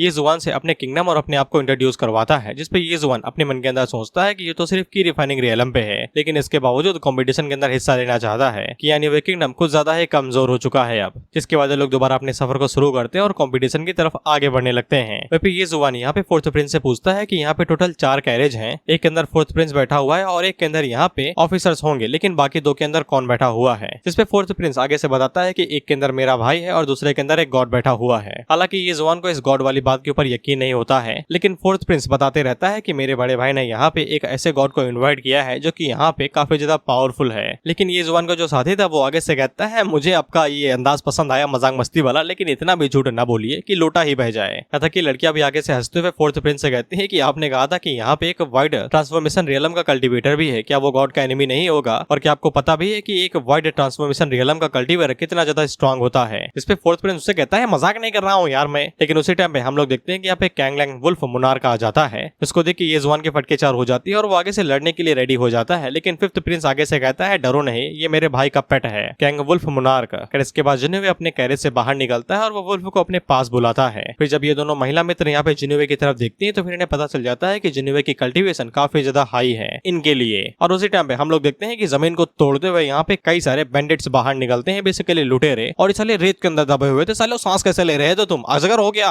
या फिर रेटल स्नेक हो? रेटल स्नेक रेत के अंदर रहता है और छुपा लेता है खुद को, मतलब वो रेतीले इलाकों में रहता है। बेरगस ने खाया भी तो था सर काट के उसका, देखा नहीं तुमने? खैर वुल्फ जुआन युवे को यही बताने के लिए आया हुआ था। खैर लुटेरे बाहर निकलते हैं, यहाँ पे इन लोगों से कहते हैं कि औरतें और पैसे यहीं पे ही छोड़ दो। इसके बाद वो एक महिला मित्र की तरफ इशारा करते हुए कहता है यू कम हियर। तो उसी टाइम पे ये जुआन के ताइसा जो उसका साथी था वो अटैक करने के लिए आगे बढ़ता है, लेकिन उस बंदे की कल्टीवेशन इस बंदे से ज्यादा थी, इसलिए वो यहाँ पे अपने अटैक को पीछे की तरफ थ्रो करता है, जिससे ये जुआन को जो साथी था वो दूर जाके गिरता है और एक स्लैश के अंदर ही वो हारा जाता है। बेसिकली ये सभी कल्टीवेटर यहाँ पे गोल्डन रियलम पे थे, इसलिए ये जुआन सभी लोगों से कहता है कि हर कोई पीछे हट जाओ और सावधानी के साथ हमला करना, ये गोल्डन कोर रियलम का कल्टीवेटर है। वह पिताई से उस लुटेरे से कहता है कि तुम्हारी कल्टीवेशन और एक्सीलेंसी यहाँ पे गोल्डन कोर रियलम तक पहुंच चुकी है, तुम बे नाम के तो होगे नहीं, अपना नाम ही बकुर दो। जिसपे ये लुटेरा अपना नाम यहाँ पे गोंगसुन बताता है, जिसपे ताइसी हम लोगों को बताता है कि गोंगसुन काफी बहुत बड़ा लुटेरा है, जिसने यहाँ पे जिंग वांग सेक्रेट के डिसाइपल्स के ऊपर अटैक किया था और वो सभी यहाँ पे फाउंडेशन बिल्डिंग पे थे, लेकिन वो सभी एक रात के अंदर ही हारे गए और पूरी नाइट सक्सेसफुल हो गई। सॉरी, हाइस्ट लुटेरे ही तो है ये। जिसपे ये सभी वुकिंग किंगडम के जितने भी डिसाइपल थे इन सभी की फटके चार हो जाती है। जिसपे लुटेरा आगे से हंसते हुए कहता है कि मैंने सोचा भी नहीं था कि तुम लोगों को मेरी अचीवमेंट्स के बारे में पता होगा।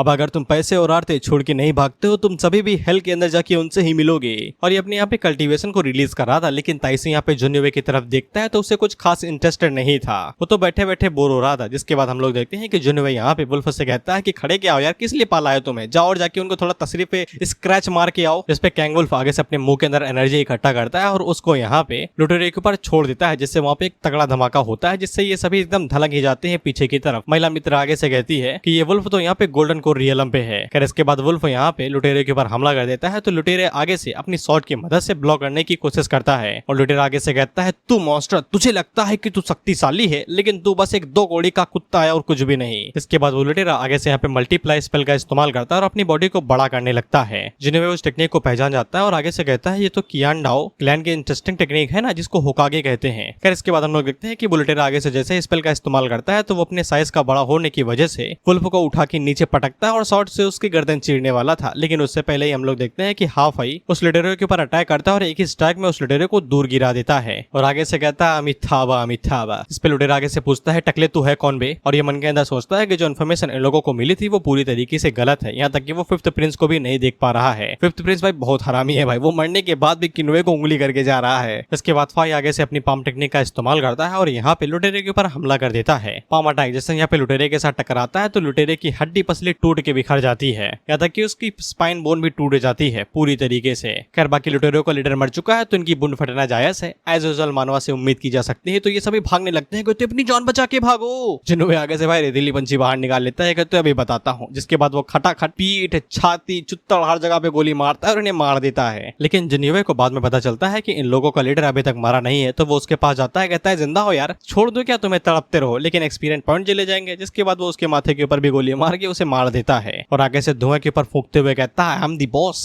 2000 एक्सपीरियंस पॉइंट मिले, इतना भी बुरा नहीं था। जिसपे वुकी किंगडम के जितने भी डिसाइपल थे वो सभी हैरान हो जाते हैं और सबकी नजरें यहाँ पे रेतीली पंछी की तरफ ही थी। फिर फोर्थ प्रिंस आगे से चीखते हुए कहता है कि मैंने तुम्हें पहले ही बताया था कि मेरा भाई किसी से कम नहीं है और उसकी उम्र पे ना जाना, उसने हाल ही में यहाँ पे गोल्डन कोर रियलम के अंदर ब्रेक थ्रू किया है। जिसपे जुन्युवे अपने मन के अंदर सोचता है इसकी भी फील्डिंग सेट करनी पड़ेगी क्या। जिसके बाद जुन्युवे यहाँ पे तासी से कहता है कि गोल्डन रियलम कल्टीवेटर काफी ज्यादा रेयर होते हैं, जरा इसकी बॉडी चेक करना, शायद से कुछ हमें कमाल का मिल जाए। जिसपे ताइसी बिल्कुल ऐसा ही करता है और वो लीडर की बॉडी जब उसे चेक करता है तो फिर उसके पास एक लेटर निकलता है। ताइसी यहाँ पे जुन्युवे से कहता है ये लेटर आपको खुद ही चेक करना चाहिए। जुन्युवे जब उस लेटर को चेक करता है तो फिर ये लेटर यहाँ पे फिफ्थ प्रिंस ने ही लिखा था जुन्युवे की प्लानिंग के लिए कि अगर वहां पे बच गया तो यहाँ पे मर जाएगा। जुन्युवे भी आगे से यही कहता है कि साला ये मुझे अब भी उंगली कर रहा है मरने के बावजूद। इसके बाद जुन्युवे पीछे मुड़ता है और यहाँ पे असैसिन लीडर से पूछता है क्या वो किसी ऐसे को जानते हैं जिसका नाम यहाँ पे डार्क आउल है। जिसपे असैसिन लीडर आगे से बताता है कि हाँ वो डार्क आउल को जानता है। वो जुन्युवे को बताता है कि डार्क आउल यहाँ पे डार्क नाइट पवेलियन से आता है जो कि यहाँ पे नैनजो डायनेस्टी के अंदर है और पूरे साउथर्न रीजन के अंदर उनकी रेपुटेशन काफी ज्यादा है। डार्क नाइट पवेलियन एक तरीके से पूरी किलर फोर्स, एकदम प्योर किलर फोर्स। अगर तुम उन्हें यहाँ पे इनफ अमाउंट में स्पिरिचुअल स्टोन दे देते हो तो फिर वो कोई भी काम करेंगे, कोई फर्क नहीं पड़ता है कि अपोनेंट कितना ज्यादा स्ट्रॉन्ग है, वो पक्का करेंगे। उन लोगों के लिए स्पिरिचुअल स्टोन ही भगवान है और सब कुछ उनके लिए ही जागीर है, वो स्पिरिचुअल स्टोन के लिए किसी भी हद तक जा सकते हैं। जुन्युवे आगे से पूछता है क्या वो लोग यहाँ पे किसी ऐसे बंदे को मार सकते हैं जो कि वाइड ट्रांसफॉर्मेशन रियलम पे हो। इस पे असैसिन लीडर आगे से करता है कि हाँ वो मार सकते हैं, उनके लिए स्पिरिचुअल स्टोन ही भगवान है। जुन्युवे यहाँ पे सभी लोगों से पूछता है क्या वो सच में लोग इतने ज्यादा स्ट्रॉन्ग हैं। जिसपे फाही यहाँ पे जुन्युवे को बताता है कि उसने भी यहाँ पे डार्क नाइट पवेलियन के बारे में सुना है जो कि साउथर्न टेरिटरी के अंदर रहते हैं। सिर्फ कुछ ही लोगों के अंदर हिम्मत होती है जो कि यहाँ पे डार्क नाइट पवेलियन को उंगली कर सके।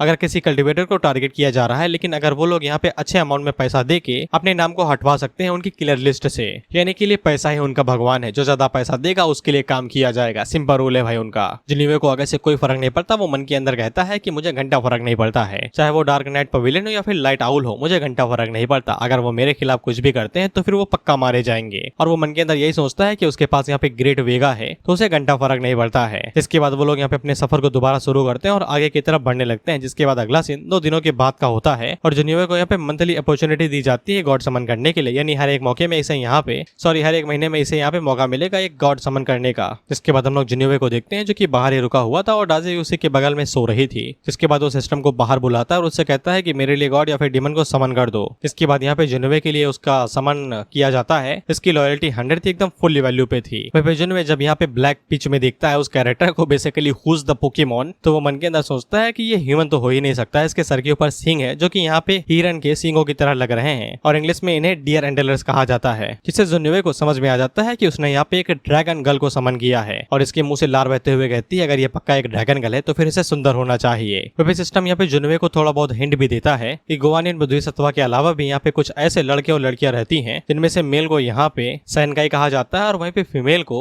ड्रैगन गर्ल बुलाया जाता है, जो कि यहाँ पे ईस्ट चाइना सी के ड्रैगन किंग की यंगेस्ट डॉटर है। जिससे जुनिवे को समझ में आ जाता है कि कोई तो नया माल आने वाला है, लोली हो सकती है या फिर और कुछ भी हो सकता है। सिस्टम उसे ये भी बताते हैं कि ड्रैगन गर्ल यहाँ पे बुद्धिसत्व को फॉलो नहीं करते हैं। अब वो बड़ी होकर एक खूबसूरत फ्लावर की तरह बन चुकी है। साथ ही में सिस्टम यहाँ पे जुनिवे को ये भी बता देता है कि उस ड्रैगन गर्ल का यहाँ पे प्रीवियस बॉडी ओनर के साथ कनेक्शन है, यानी कि जिसकी बॉडी है उसके साथ कुछ कनेक्शन था उस लड़की का, जो भी तुम्हें आगे समझ में आ जाएगा। फिर इसके बाद जुनिवे यहाँ पे डाजी से कहता है कि तुम यकीन करो ना करो, कल एक लड़की आएगी मेरे साथ रहने के लिए। इस पे डाजी को यकीन नहीं होता। वो आगे से कहती है शकल देखी है अपनी, सुअर जैसी है, किचन में घूमोगे तो सुअर ही लगोगे, तुम्हें क्या लगता है कि कोई भी औरत आगे तुम्हारे लिए फॉलोवर बन जाएगी? अगर ये हो भाई तो तुम्हारे सपने में होगा सिर्फ। लेकिन जुनिवे आगे से आपदा को अवसर में बदलते हुए कहता है शर्त लगाना चाहोगी, अगर मेरी बात सही हुई तो फिर तुम मुझे किस करोगी? जिस पे डाजी आगे से कहती है कि वो उसका फायदा उठा रहा है, लेकिन अगर जुनिवे हार गया तो फिर वो क्या दाव पे लगाएगा? जिस पे जुनिवे आगे से कहता है अगर मैं हार गया तो फिर तुम मेरे साथ जो चाहे वो कर सकती हो। जिसके लिए डाजी तुरंत मार जाती है, ये बहुत गंदा कुटेगा। सिस्टम भैया मैं रिक्वेस्ट करता हूँ कि आप कोई ग्लिच मार दो ना, पहुंचा इसका 2 दिन के लिए समन, मैं इसे कुटते हुए देखना चाहता हूँ। इसके बाद हम लोग देखते हैं कि ये लोग कैंगलैंग किंगडम की तरफ आगे बढ़ते हुए जा रहे थे और जुनिवे आगे से बताता है कि इन लोगों ने भी काफी ज्यादा भारी लॉस का सामना किया है। मैं उम्मीद करता हूँ कि साला ये हमें मारने या फिर रोकने की कोशिश न करें। इस पे ताइसी आगे से कहता है कि मुझे नहीं लगता है कि ऐसा कुछ होगा, क्योंकि एम्परर यहाँ पे इतना बड़ा बुद्धू नहीं है कैंगलैंग का कि वो कुछ ऐसे ही कर दे। लेकिन इस बात की संभावना भी नहीं है कि वो कुछ करेगा ही नहीं। लेकिन कुछ ऑफिशियल और कुछ कल्टिवेटर है जो कि यहाँ पे अपनी कंट्री के लिए बदला लेना चाहते हैं। बेसिकली सिटी छिन चुकी है ना, तो ये लोग थोड़ा बहुत लॉस करना चाहते हैं कियानवे सिटी का। जुनिवे अपने मन के अंदर सोचता हूँ, उम्मीद करता हूँ कि ऐसे कल्टिवेटर आके मुझसे ही टकराए ताकि मुझे कुछ फ्री के एक्सपीरियंस पॉइंट मिल सके। उसी टाइम पे इन लोगों को बहुत बड़ी जोर से दहाड़ की आवाज सुनाई देती है, जिसपे ये लोग ऊपर उठ के देखते हैं तो फिर इन्हें एक ड्रैगन दिखाई देता है जो लगातार इन्हीं की तरफ आगे बढ़ते हुए आ रहा था। जुनिवे को पता था कि ये तो उसी का सामान है, लेकिन बाकी सभी लोग घबरा जाते हैं क्योंकि ड्रैगन इन लोगों के लिए बहुत ज्यादा मिस्टीरियस क्रीचर होता है और उन लोगों ने आज तक कभी ड्रैगन देखा ही नहीं था। सोल्जर्स तो आगे कहने लगते हैं कि ये तो भगवान है, घुटने टेको इसके सामने। जिसके बाद वो सभी अपना सर झुकाने लगते हैं। डाजी और बाकी लोग यहाँ पे फाइट करने के लिए रेडी हो जाते हैं, लेकिन जुनिवे अपने मन के अंदर सोच रहा था कि तो साला अमेरिकन लिजार्ड लगता है, यानी कि छिपकली। खैर वो जाएंगे, लेकिन तभी वो ड्रैगन ट्रांसफॉर्म होकर अपनी ह्यूमन फॉर्म के अंदर आता है,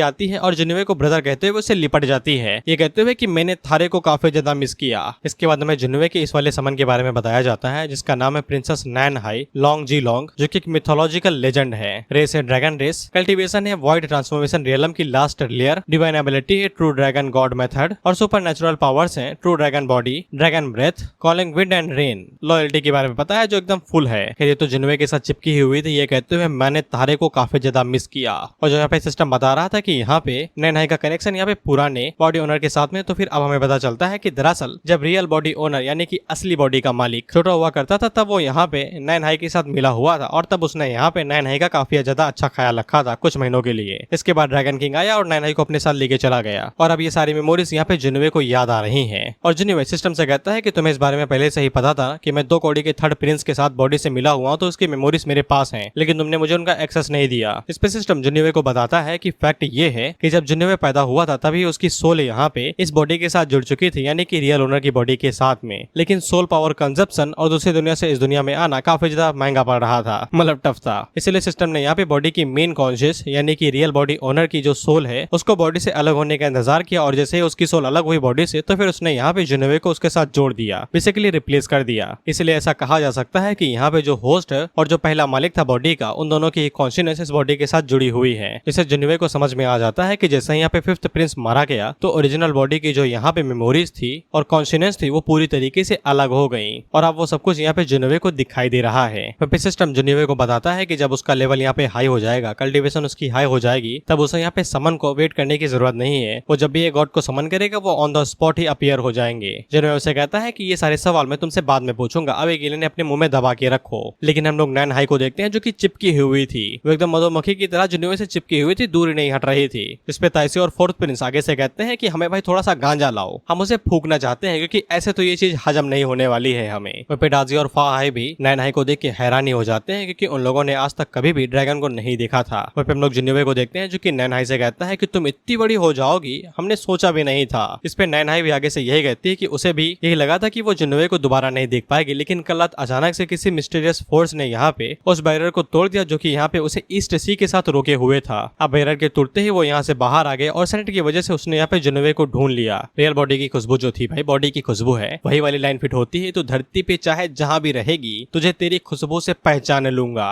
और सिस्टम ने यहाँ पे नैन हाई को किसी दूसरी दुनिया से नहीं बुलाया है, वो इसी वर्ल्ड के अंदर थी जहाँ पे जिन्होवे की रियल बॉडी है। अब बस नैन हाई का कनेक्शन यहाँ पे पिछले वाले ओनर के साथ में था और नैन हाई ने यहाँ पे जिस मिस्टीरियस फोर्स के बारे में बताया वो सिस्टम ही था साला, जिसने बैरियर को तोड़ दिया और नैन हाई आजाद हो चुकी और वो जिन्होवे के पास में आ गई। उम्मीद करता हूँ सारे डॉट्स क्लियर हो जाएंगे। इसके बाद जिन्होवे यहाँ पे नैन हाई से कहता है कि चलो मैं तुमको बाकी लोगों से मिलवा देता हूँ, और वो बाकी लोगों से कहता है कि ये नैन हाई है ड्रैगन प्रिंसेस, अब से ये मेरे साथ ही रहेगी और फ्यूचर में मुझे असिस्ट करेगी। इस पे फाई आगे से कहता है कि ड्रैगन क्लैन काफी ज्यादा बड़ा है और वो सदियों से ही यहाँ पे चलता हुआ आ रहा है एशियन टाइम से, इसीलिए वो यहाँ पे जिन्होवे से पूछता है कि इस लड़की की आइडेंटिटी क्या है। जिसपे यहाँ पे नैन हाई खुद ही अपना इंट्रोडक्शन देती है कि वो कभी भी अपने बायोलॉजिकल पेरेंट से नहीं मिली है अपने पैदा होने के टाइम से, लेकिन उसकी किस्मत अच्छी है कि यहाँ पे उसे ईस्ट चाइना सी के ड्रैगन किंग ने अपनी यंगर डॉटर के रूप में एक्सेप्ट कर लिया, बेसिकली अडॉप्ट कर लिया। नहीं तो उसकी जिंदगी कुछ ज्यादा ही गंभीर होती और वो भीख मांग रही होती। और जब वो भीख मांग रही थी तब यहाँ पे जिन्होवे ने उसकी मदद की, सॉरी रियल ओनर ने मदद की, और तब तक उसका ख्याल रखा जब तक यहाँ पे ड्रैगन किंग ने उसे अडॉप्ट नहीं कर लिया। इसके बाद वो जिन्होवे से चिपकते हुए कहती है कि अब वो उसे कभी भी यहाँ पे नहीं छोड़ के जाएगी और हमेशा उसके साथ ही रहेगी। और इसी के साथ ये एपिसोड यहीं पे ही खत्म होता है और हम लोग जिन्होवे और डाजी की बेट को अगले एपिसोड में देखेंगे कि ये साले क्या करते हैं। हाँ यार, मैं साला सेकंड एपिसोड की रिकॉर्डिंग खत्म कर चुका हूँ और अभी तक पहला एपिसोड भी अपलोड नहीं किया और तीसरे एपिसोड की रिकॉर्डिंग करने जा रहा हूँ। यार तुम्हें क्या है, तुम्हारे तो मजे ही हैं, सीरीज चले ना चले तुम्हें तो 3 एपिसोड मिल ही जाएंगे। इसी के साथ ये वीडियो यहीं पे खत्म होता है। Bye bye, sayonara.